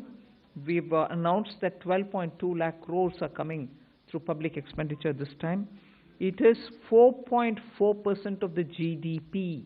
I'd like you all to please notice that, which is the highest, at least in the last 10 years. It could even be highest if you were to take data earlier. No increment in capital expenditure, sustained fashion, has happened ever before. This one marking 4.4% of the GDP. Then what are the kind of things which will happen through it? You will have dedicated freight corridors. I've named Dankuni in the east, Surat in the west. Then I've also highlighted that 20 new national waterways, not national highways, national waterways are being planned. And again there, those are going to pass through some of the critical mineral areas. Orissa, where the mineral-rich state, you have the waterways taking it to the port, and the two ports have been identified, Paradip and Dhamra. Similarly, we are also making sure that the coastal cargo movements will be enabled through a cargo route, so that through the coastal area we are able to cut down on cost of movement of goods. City economic regions, developing them is a very big new measure that we are coming up with.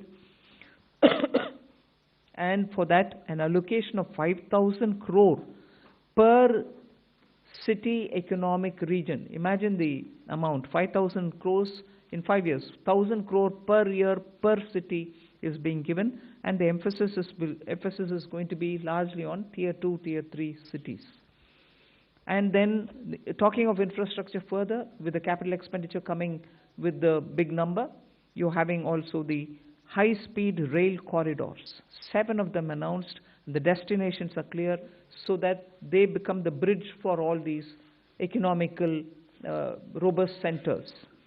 So those are for making sure that the infrastructure and the capital expenditure are getting tied up, and the country benefits from the ripple effects that these can bring in.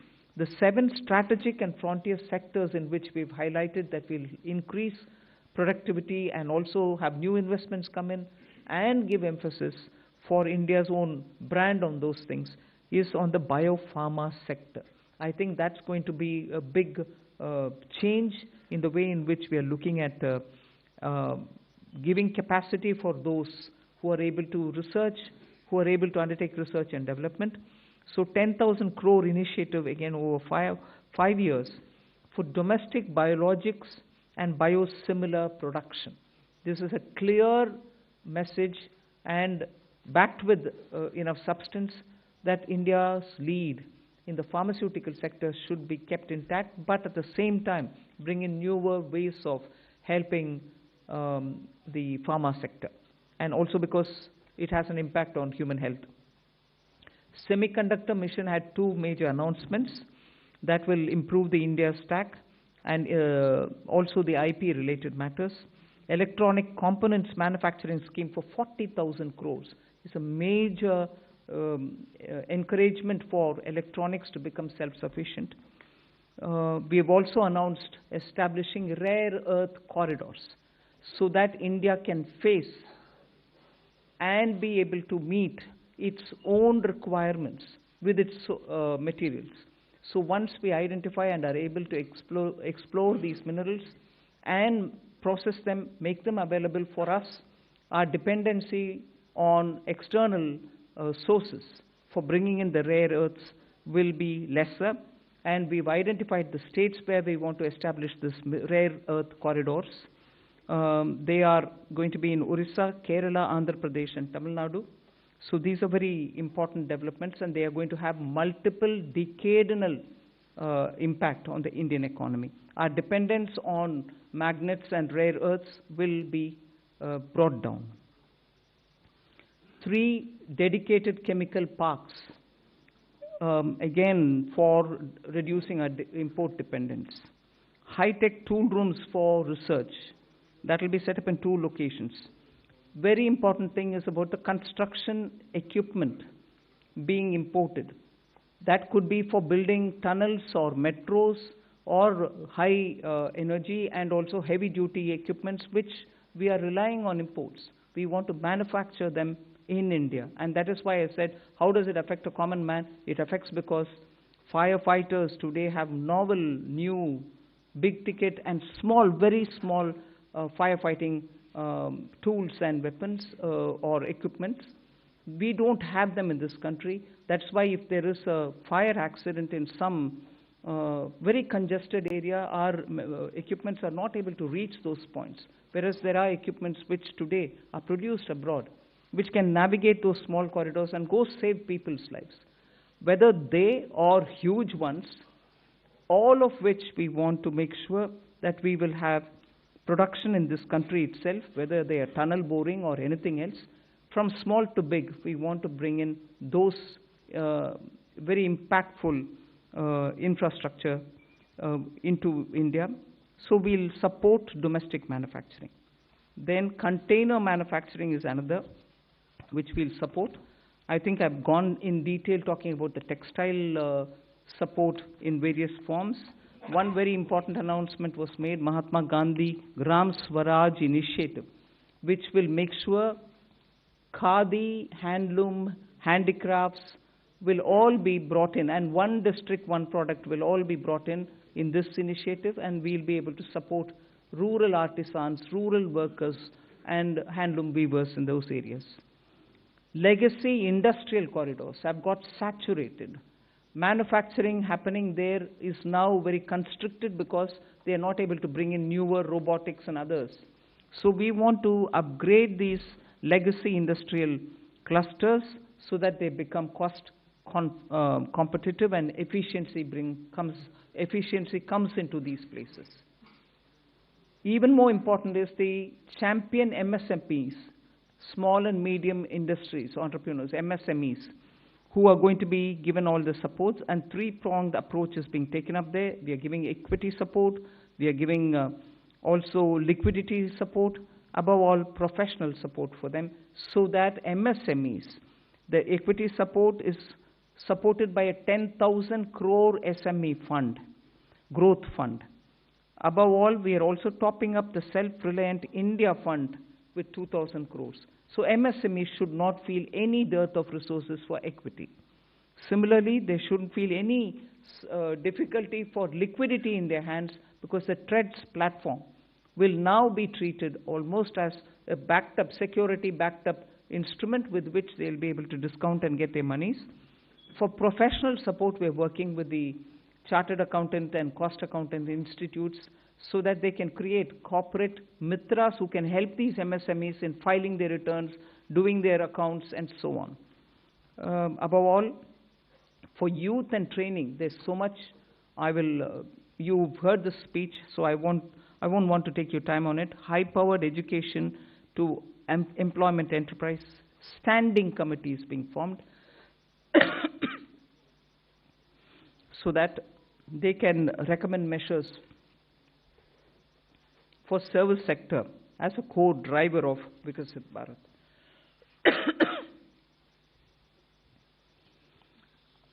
Part B concentrated a lot on tax and related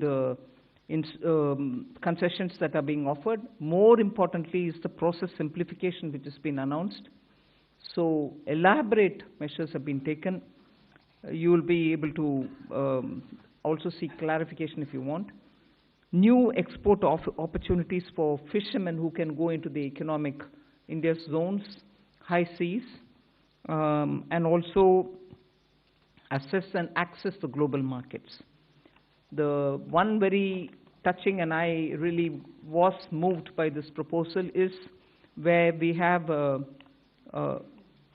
identified 17 drugs or medicines which are going to be basic custom duty exempt, which are important for cancer patients. Similarly, 7 more rare diseases are added to the import exemption list of the import duties. Baggage clearance and personal items which you bring in when you travel are all being given enhanced duty-free allowance. Besides that, there are quite a few direct tax and indirect tax proposals. Decriminalizing the penalty proceedings and support to the IT sector are some of the high points. As an opening remark, I'll conclude here. I'm sure you'll be able to ask questions and seek clarification. Thank you for coming. Thank you, ma'am. I'll start this question, taking the questions. First question is 17.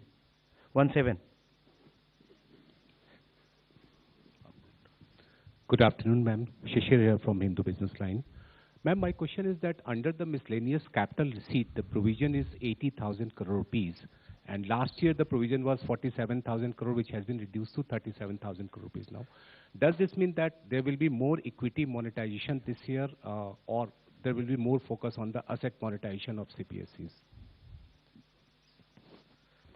So you've got it rightly. The intent is that we will have a very strong asset monetization plan in place. Last year, ma'am had announced in the budget that there will be a pipeline prepared, which is being done. So we hope to reap the dividends from that.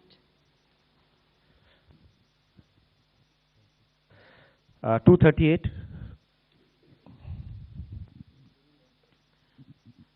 Ma'am, Timsi Jaipuria, this side from CNBC TV 18. I just wanted to know the rationale behind the hike in STT in futures and options.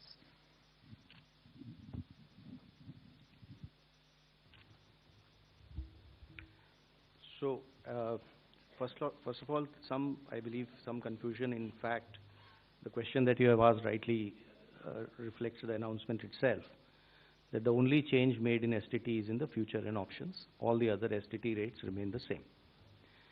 The primary objective of raising the tax rates on STT has been that it is felt that when you look at the volume of transactions in futures and options, whether you compare it to the size of GDP or size of the underlying securities market, it is largely in the realm of heavy speculation, which results in losses to small, retail, unsophisticated investors. And the government's intention is to discourage speculative tendencies, and the increase in rate is essentially in that direction. So it is meant to essentially handle the systemic risk in derivative markets. Even after this increase, however, the rates of STT will remain modest compared to the volume of the transactions that is happening there. This is the reason. 54. Ma'am Tarun Sharma from Zee business. Ma'am आपने पूरा budget जो है वो new emerging sector पे बड़ा focus रखा है। Ma'am मेरा सवाल आपसे दो हैं यदि आप अलाउ करें। एक मैम आपने जो एक्साइज ड्यूटी का कैलकुलेशन किया है वो पिछले बजट एस्टिमेट से इस बजट एस्टिमेट में तकरीबन 22% की ग्रोथ देखने को मिली है। दूसरा मैम जो आपने एमएसएमई के लिए कहा कि जो ट्रांजैक्शंस होंगे उसके लिए आप एक्सचेंज प्लेटफॉर्म का यूज़ करना होगा, तो क्या मैम ये सीपीएससीज के लिए कंपलसरी होगा जो डिस्काउंट ट्रेडिंग की जो बात है? Thank you. I'll take the second question, ma'am. So, हाँ, ये CPSCs के लिए मैंडेटरी होगा कि discounting as well as non discounted bills दोनों को ही ट्रेड्स पे करना होगा ताकि वो 45 दिन में भुगतान MSME को कर पाएँ, और ये हर तरह से चेक कर लिया गया है कि ये हो सकता है। So, we want to make CPSCs as pioneers. We hope, like ma'am has said in her speech also, that other corporates will also follow.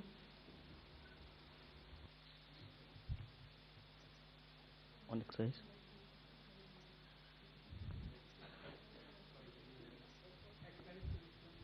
Increased by 22%, sir, from last year B to this year. Because there is from 1st of February, all the tobacco products have come back into excise, and all those revenues will account for the increase of the next year. 209.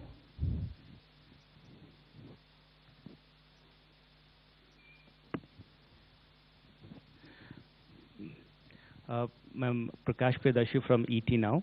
The budget has announced restructuring of PFC and REC. What will this restructuring look like? And does this also mean that these NBFC will be merged going forward? What is the later part of your question? That these NBFCs are not going to? Merged going forward? Yeah, I've said we are rationalizing it. You'll get to know as we go forward. We want to streamline it, and therefore we'll be taking some steps. We'll let you know the moment we decide how to cope with it. 234. Hello, ma'am. Harsh Kumar from Business Standard. Ma'am, two questions. One is, you said that a high-level committee will be formed on the banking reforms in order to 2047. Are we going further for any kind of merger or something, since government is continuously saying that we need at least 2 of the big banks, in at least of the top 20 banks. So are we going towards that? No, first of all, when I say that it's going to be a high-level committee which is going to look into it, the terms of reference will be prepared, and we are looking at committee to go into the entire expanse of the banking sector so that they come up with recommendations which help us to plan for banking for 2047. We need, by the time we become a Vikasit Bharat, 2047 is our goal. We need to understand what are the other steps that we need to take in the banking area, and based on the recommendations, we'll go forward. But we have the Secretary, Department of Financial Services. We'll ask him to also give us, please. Ma'am, I think you have rightly responded. There are large number of aspects relating to the banking requirement. For example, the credit to the GDP, commercial credit to the GDP ratio low, and the expansion of the banking network, and what kind of procedure currently we have that is impeding both the deposits as well as credit. All those aspects will be looked at by an expert panel, a committee. And well, we will definitely have TOR and then also consult the all the stakeholders. And the government will take a view on how to lay strong foundation for 2047 Viksit Bharat. Ma'am, one more question. 229. Left side, yes. Ma'am, Premanshu from Anandabazar Patrika. Ma'am, have you consciously avoided announcing any bonanza for the poll-bound states?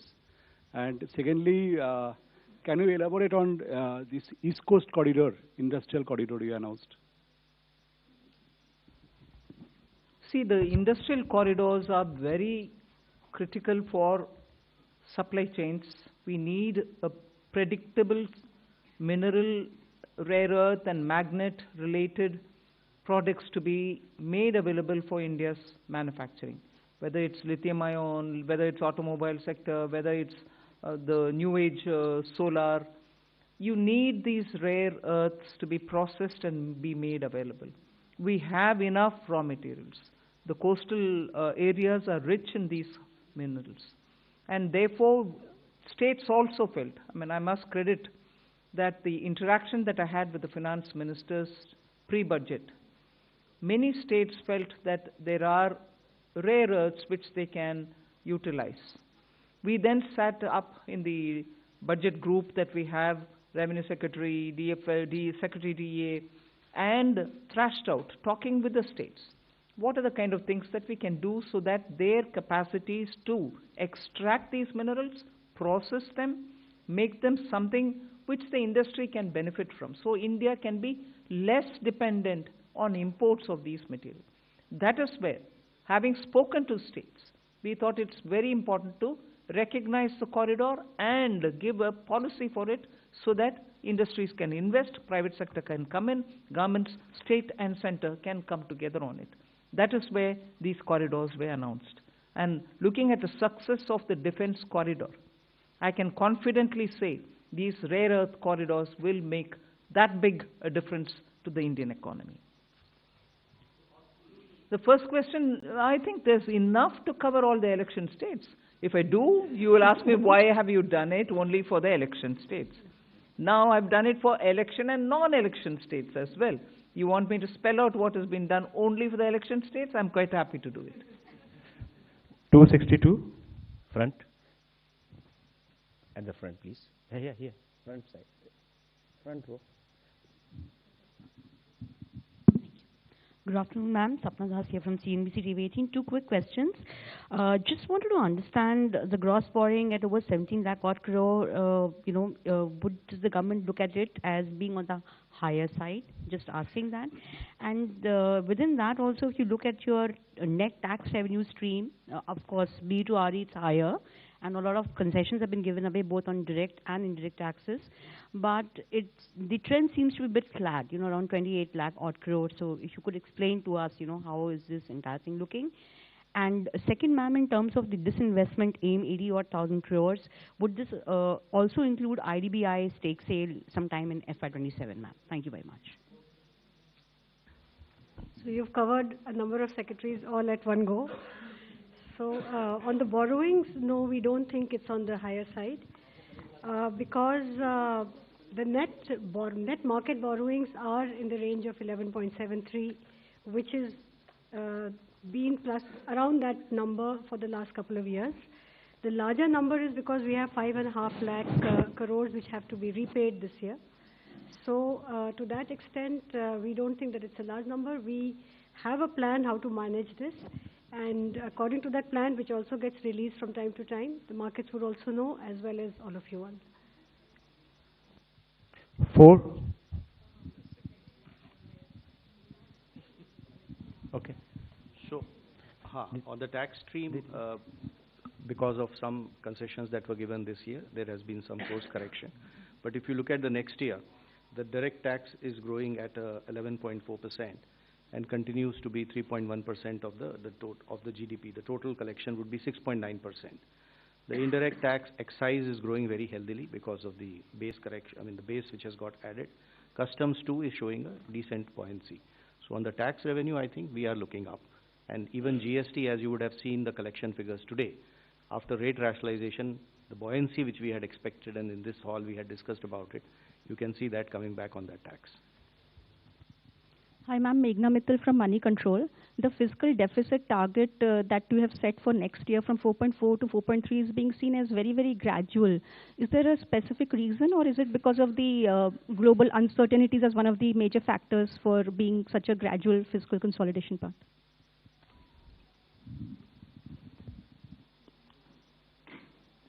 I would have thought you'll appreciate it being gradual.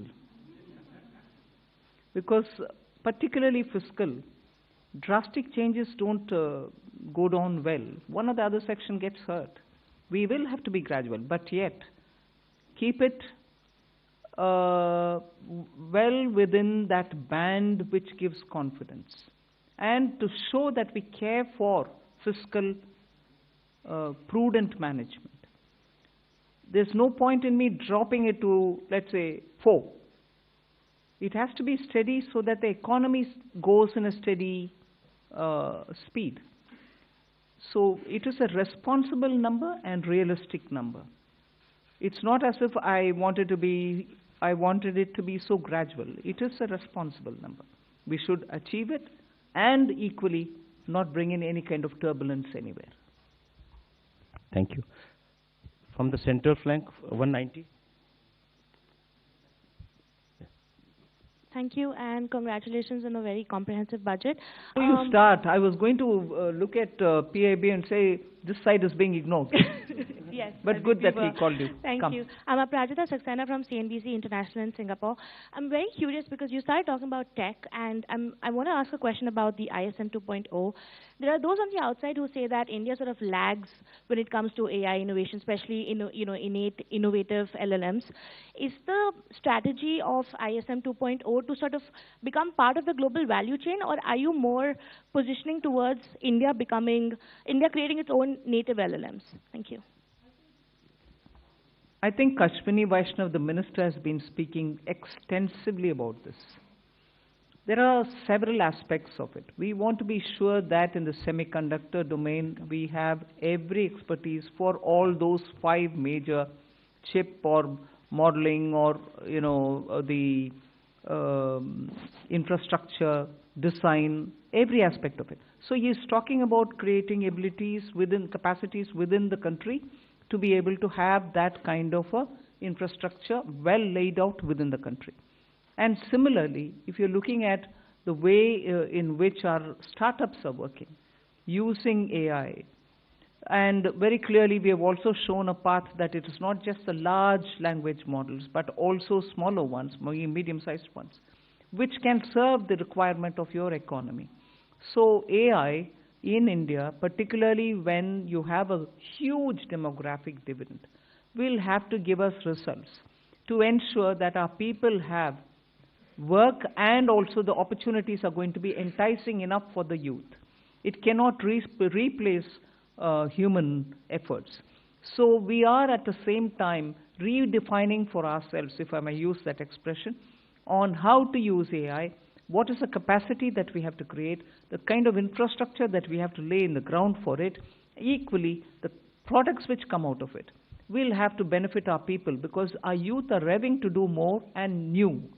For them to do something new and for them to do something more, we have to create benefits out of AI rather than push along with AI unthinkingly that it doesn't serve our people. So I think these many different factors play in making a decision on semiconductor. And that is where semiconductor ISM 2.0 looks into these aspects as well. And I'll ask the CEA to speak a bit on it because he spent a lot of time so that he could write effectively capturing what's happening down. Ananta, you want to say anything on it? Actually, we have to see the semiconductor mission and the announcements related to the rare earth corridor, which ma'am talked about a few minutes ago. All of them as part of the framework that we presented a couple of days ago here on the strategic resilience part.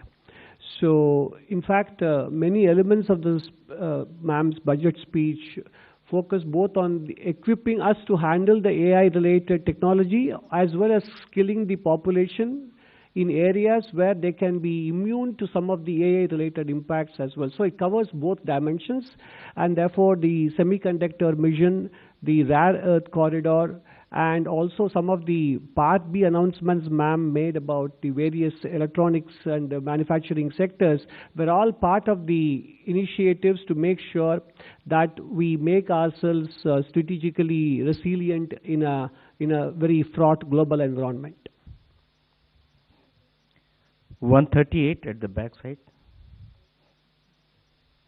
Yeah. I'm Rishabh with NDTV Profit. Just wanted to ask on the buyback tax, the rationale behind it, because was it essential to do it now? Because in 2025, there were a lot of companies that came out with significant share buybacks.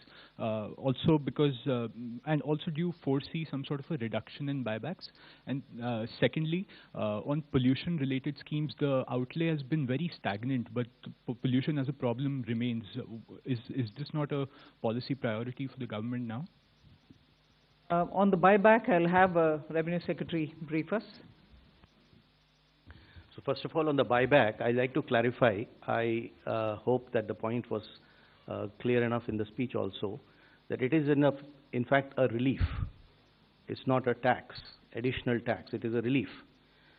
Buyback tax system was changed to make it as a dividend income, which is income at the applicable income tax rate at the hand of the shareholder.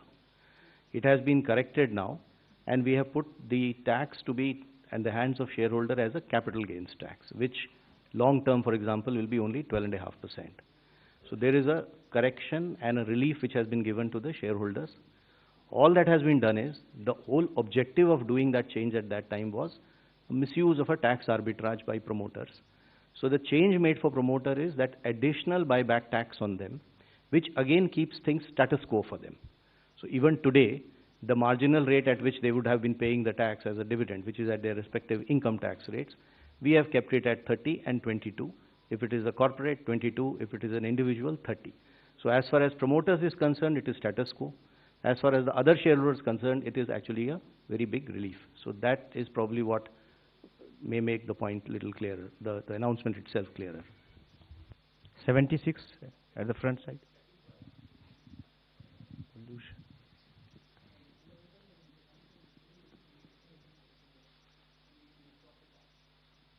So pollution is a priority with government, and not everything has to appear at the budget speech is how I would put it, ma'am.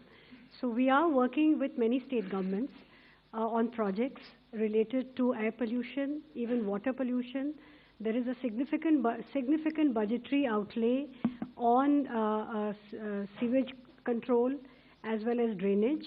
And as it was noted, you would have seen the Finance Commission recommendations also. A large portion of the Finance Commission grants to the local bodies, urban and rural, is tied to water and sanitation, particularly I would say sanitation. So pollution of all kinds remains a top priority, and there are different ways in which we are trying to tackle it. Hello, ma'am. Ma'am, I am Monica from Business Standard. Ma'am, I have two questions. Ma'am, I am here.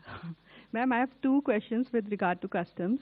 Ma'am, in your budget speech, you said that honest taxpayers will be able to close their case and they can pay the additional amount in view of penalty. So I want to know whether this is a customs amnesty scheme, and if you can just provide the contours of this scheme. And also, ma'am, Economic Survey flagged the need for convergence between transfer pricing, which comes under income tax law, and customs valuation.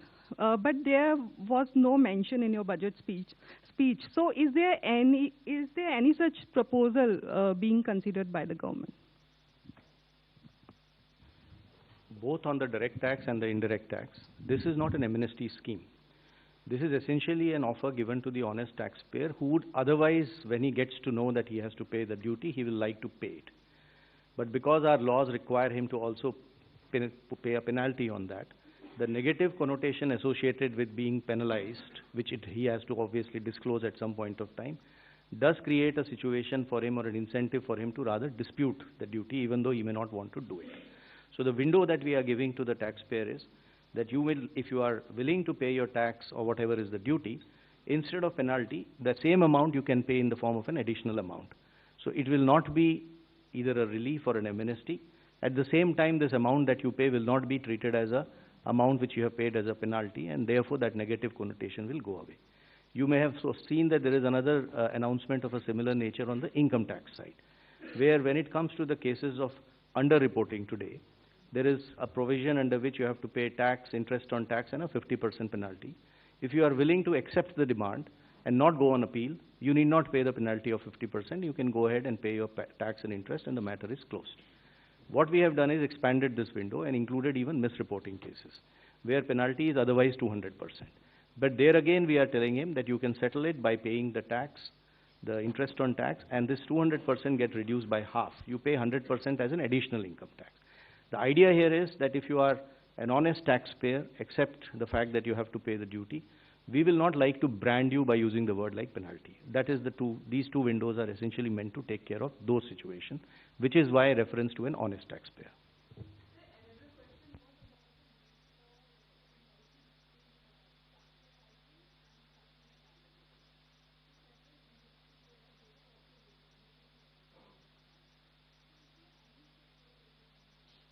Yeah, we are examining that separately.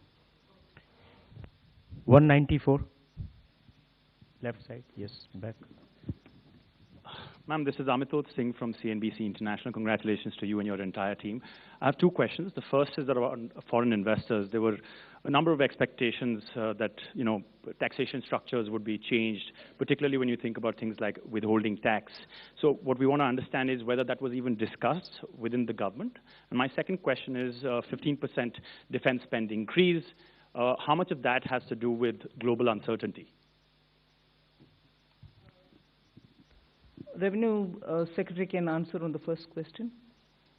See, global uncertainty is something which definitely occupies all the officials' mind when we are preparing for the budget. But I won't attribute it to be the cause for any one step. Across the board, we kept that in mind. So it's not the cause for any one thing that we've done or one thing which we did not do. That's kept in our mind. Our macroeconomic fundamentals are strong. You heard the CEA speak that despite you having a macro sound economic foundation, you're still sort of facing a world which is uncertain. And therefore, when currency, Indian rupee versus the dollar becomes an issue, you have done everything within the country to make sure your fundamentals are fine. But uncertainty globally is affecting on many grounds, and we are seized of it for everything that we do, not for one particular thing, but ours. Yeah, I think today we need to look at what has been announced in the budget.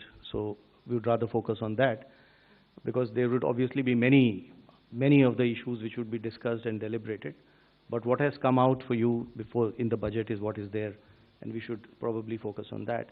And if you saw that there are many announcements, especially which are addressing the needs for attracting investment in India, bringing more certainty, both for the residents who interact with their related parties, as well as for the non-residents who otherwise do business here.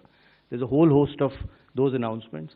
You'd appreciate that what, for example, has been done in IT services is a change which is completely, and it's a fully comprehensive change, which practically will take care of just about 30 companies need to now sign APAs. The rest, all 11,000 odd, will be covered under one or the other system of certainty of taxation, either through safe harbor rules or through the APA agreements.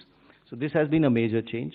In specific sectors where we felt that the residents needed certainty, we have provided that, whether it is in the data center, whether it is in manufacturing, electronics, even for the expats, if they are going to stay here, the experts for a longer time. On the data center, I just thought I'll take this opportunity to clarify, because there was some speculation about what has been done. The thought process in this is that a global entity which is providing kind of cloud-based data services uses data centers all over the world to provide services to the customers. So it is very difficult to connect one-on-one as to which data center has resulted in what type of revenue. So the international entity of this nature would like to set up data services centers in India, which is a net economic plus for us because it adds to that scale and level of economic activities. It has strategic purpose too. So the arrangement we have done is, just because that entity will set up data service centers and will use this as one of the many to provide services globally, should not become a cause of uncertainty for it that its global income will get taxed here. So that is the certainty which we are giving to it. Quite naturally, the data service center, which is located in India, will be taxed depending on the way it is positioned. And that entity will be selling its services to customers in India through a reseller entity, which again gets taxed. What we are excluding from taxation is this global entity, which is essentially doing cloud-based services, using data services centers across, and we do not want it to be deterred from enhancing its business footprint in India to provide such global services. I'll just come in to add to that point on foreign investors, to point out one or 2 points on the Part A side also, which are important. One is that this was this ask from AIFs for a very long time, that most AIFs in our country are formed as trusts. Their request had been for a pretty long time to consider if the LLP Act can be modified and amended to align it with the functional requirements of AIFs. So that has been announced today, which is a very big move forward, as it will allow them to, the amendments are going to be of such a nature that by becoming LLPs, first of all, the liability will get limited. And then there are going to be amendments which will also allow for document filing rationalized for entry and exit of partners, and similar such things to make it easy for the AIF partners. So that's one of the announcements today. The other was the announcement on the PROIs and the relaxations given therein of how much they can invest in a company individually and together.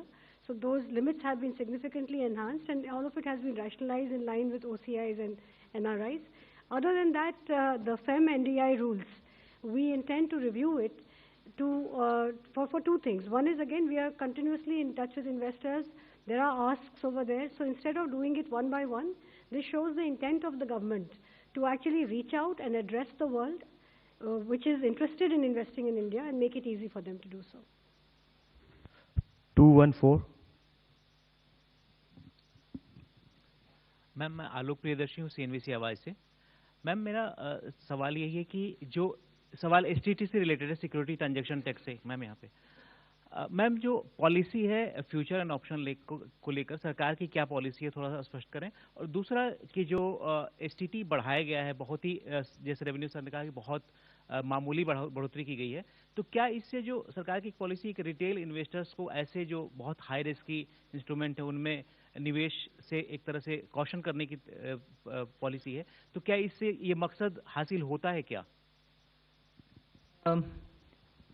I'll ask the Revenue Secretary to go into the details, but आपका विषय जो मकसद के ऊपर बात कर रहे हैं ना, मैं पिछले बजट के समय में भी इसका एक्सप्लेन भी की.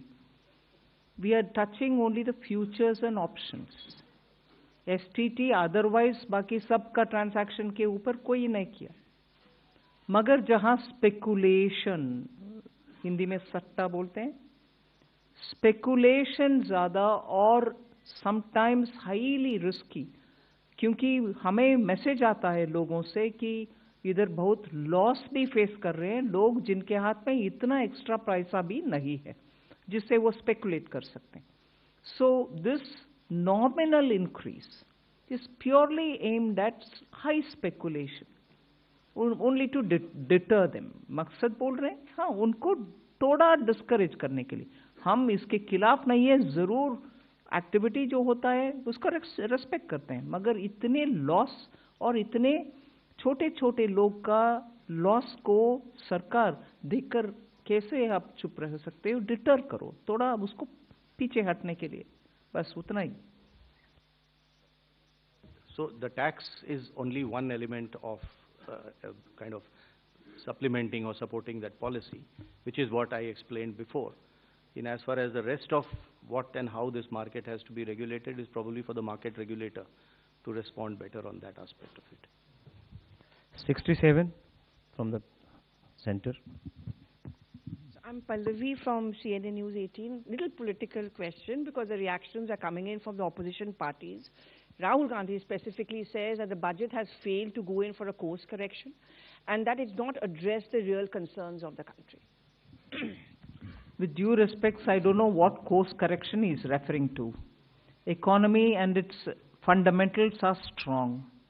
Global uncertainty is facing many of our sectors, for whom we have brought in so many different schemes for those small and medium enterprises, for textiles, for leather, for shoe uppers, for people who are working in the rural areas, schemes for benefiting them, for even the farmer and value addition, for women entrepreneurs who are chote groups, self-help entrepreneurs, the She marts that we've come up with.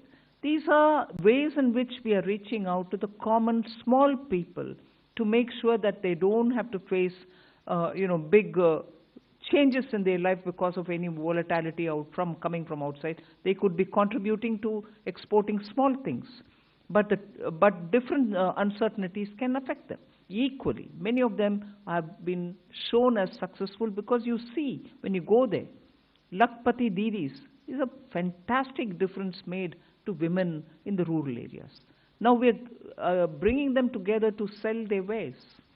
Adi is not measures through which we are reaching out for the poor, the small, those in a difficult terrain or in rural areas.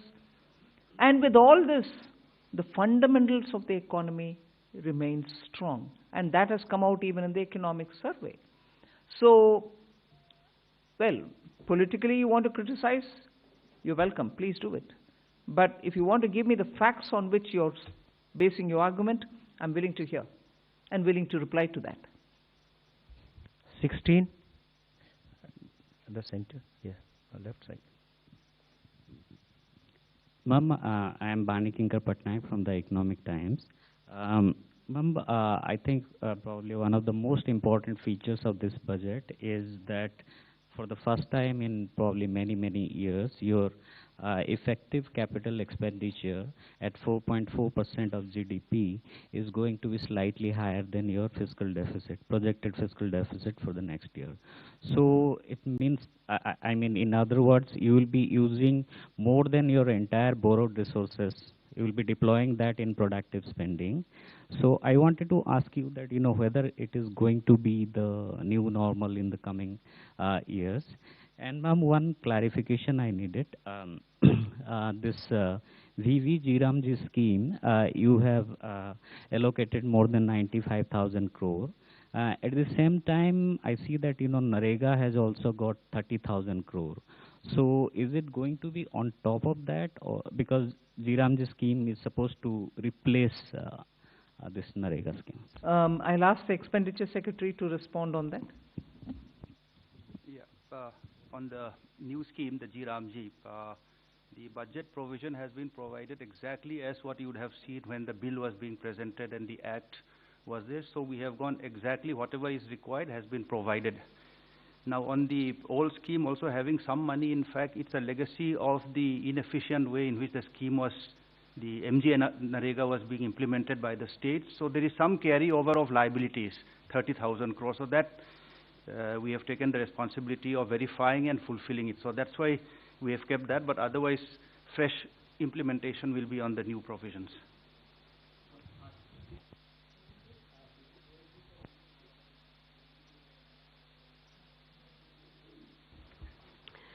I would say that the fact that we have an annual budget means that we review everything annually. So I will leave it at that then.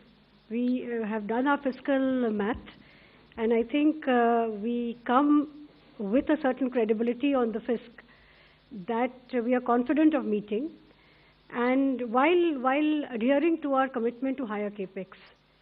And fiscal deficit financing, as we have always done, is through a mix of market borrowings as well as NSSF.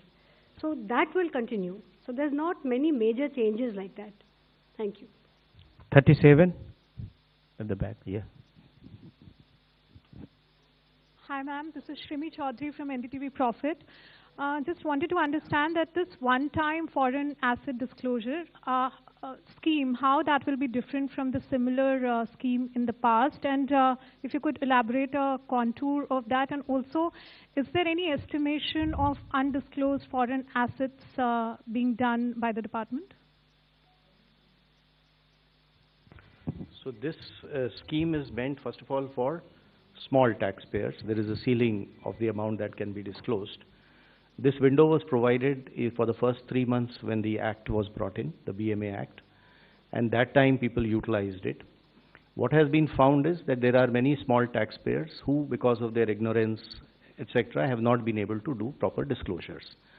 So this window is being given as a one-time 6-month window for such small taxpayers, the list of which some idea of who they are has been given in the budget speech also. So there are two streams in this window. One is of the people who have paid their tax, the income is disclosed and is quite transparently known. All that they failed to do is they were not able to disclose the asset, foreign asset that they had because of that. Which means they will be able to prove that the income was put to tax. However, the asset was not, just only thing they did not do is did not disclose it in their returns to the income tax department. So this is the window B, where we are saying that if you have a foreign asset of up to 5 crores, you can pay a fine of 1 lakh rupees, which today under the Act would have entailed them a fine of 10 lakh, a penalty of 10 lakh rupees and prosecution. So you will get both immunity from penalty and prosecution, and you can declare those assets. This is category B. There would also be category of people who may not have been able to or have not properly disclosed their income. This is the category A, for which the limit is 1 crore rupees. So 1 crore rupees of foreign asset or income, if they have not disclosed, then they can disclose it during this window. In this case, however, they will have to pay the tax as well as 30% tax and then 30% additional tax on top of that, and a certain amount of interest. Again, they will get immunity from penalty and prosecution. The idea is to essentially help those NRIs, returning NRIs, students, some professionals, people who have gone out, people who may have got ESOPs, any kind of such assets that they may have outside. They'll be able to disclose it and be able to protect themselves against penalty and prosecution and come clean. And it has been structured in a manner that it addresses only small assets, and secondly, it is something which will be helping them to also, get away from all the procedural problems of penalty and prosecution. 25. Hello, ma'am. Ruchika Chitravanshi from Business Standard. Ma'am, while you have stated that global uncertainty was playing on the minds of officials across the board, if I may ask you, what was the one challenge that you were trying to address, or economic concern that you were trying to address in this budget? And we said global uncertainties play in the minds of all the officials. It is a truth that all of us are watching that global uncertainties are really of the magnitude that we've never seen before. So naturally, we had to assess for ourselves the various ways in which these uncertainties are playing out. So all of them are equally important. 243.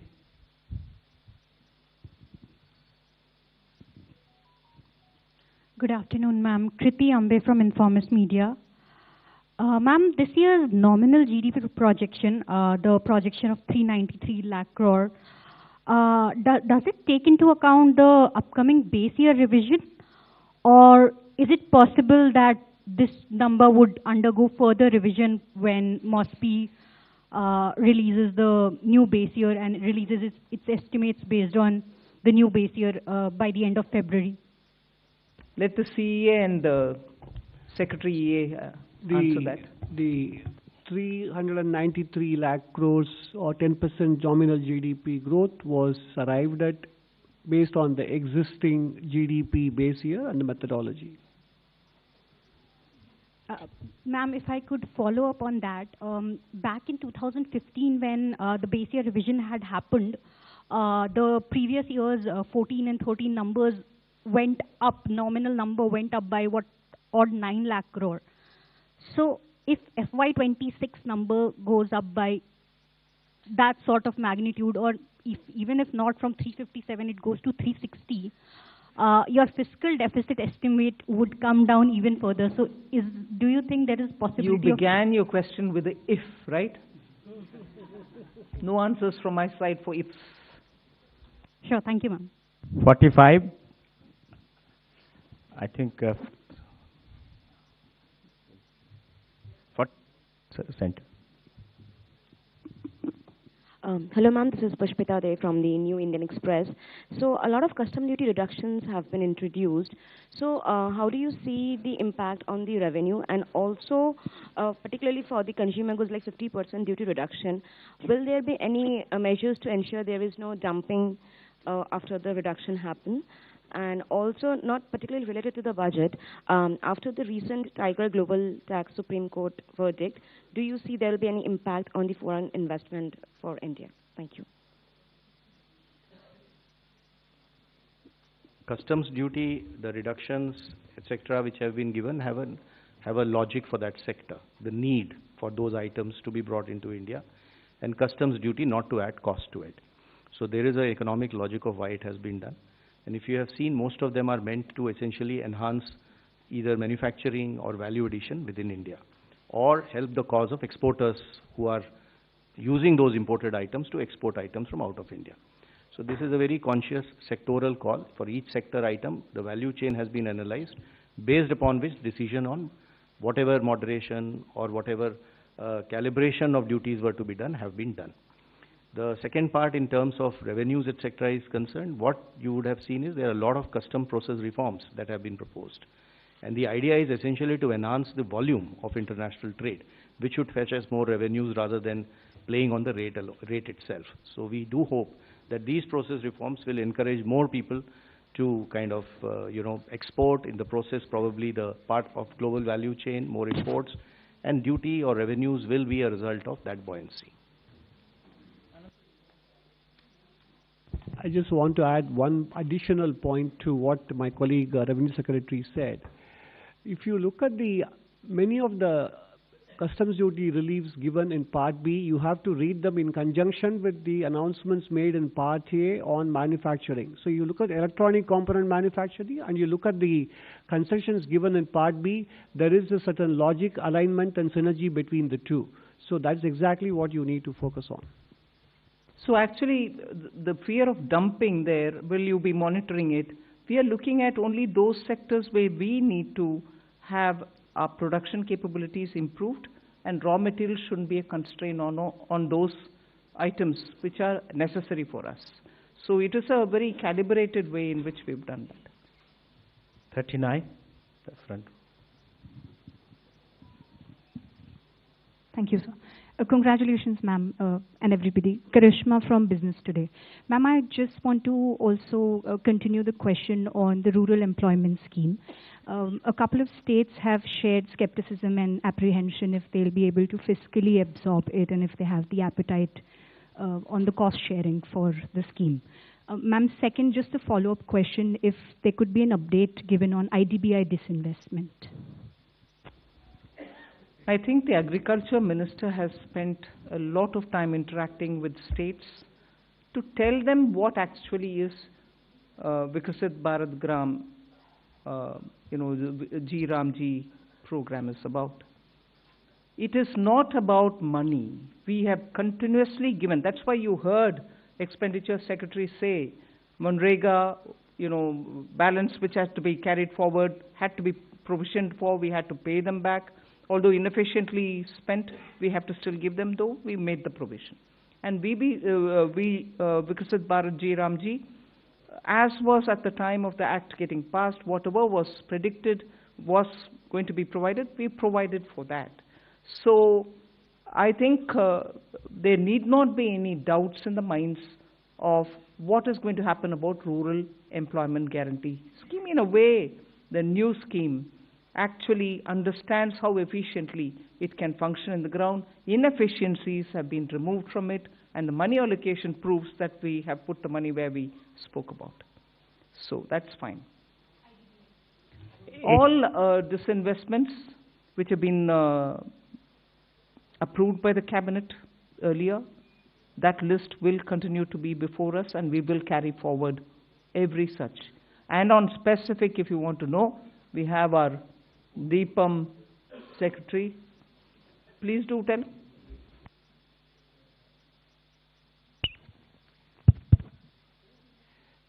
I think one thing we must keep in mind is that we follow a composite strategy. And disinvestment and closure have to be seen together as part of that composite strategy, which enhance or increase the participation and efficiency of the private sector. As part of that strategy, as Honorable FM said, whatever in principle approvals we have obtained for both disinvestment and closure, say about 50 of them, half of them have already been completed, which means about 12 closures and 13 strategic disinvestment transactions. The other ones are on track. That is why we keep aspirational targets, because we are fully on track and fully committed to completing each one of them and taking to a logical conclusion. Thank you. Yes. 81, backside.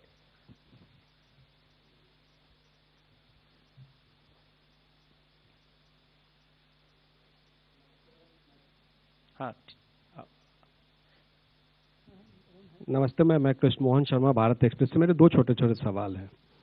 एक तो मुझे याद है कि दीपावली के दिन मैंने पूछा था कि फार्मास्यूटिकल सेक्टर में क्या करेंगे, तो आज आपने पिटारा खोल दिया उसके लिए। I am very happy. दूसरा सवाल मैम ये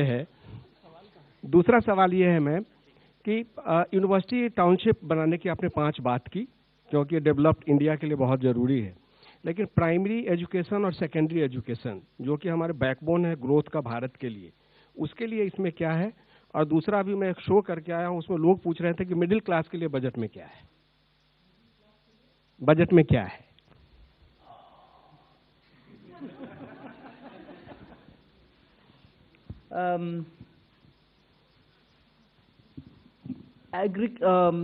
हायर एजुकेशन के लिए जब हम 5 यूनिवर्सिटी हब्स बनाने जा रहे हैं, it is very important to recognize that आज प्राइवेट सेक्टर में यूनिवर्सिटीज़ बहुत आ रहे हैं। स्टेट्स का मन लग रहा है कि और हायर एजुकेशन सेंटर्स ज़रूर होना चाहिए। इन सब को सुनने के बाद हम हायर एजुकेशन में और ऑप्शंस ले आ रहे हैं, जिससे हर तरह का कोर्स उस हब्स में बने। Our students don't need to go out in case उनको वीज़ा नहीं मिला और बोरोइंग करके जाना है। उस क्वालिटी का एजुकेशन भारत में ही हो, इसीलिए जितने भी स्टेट्स वो क्या बोलते हैं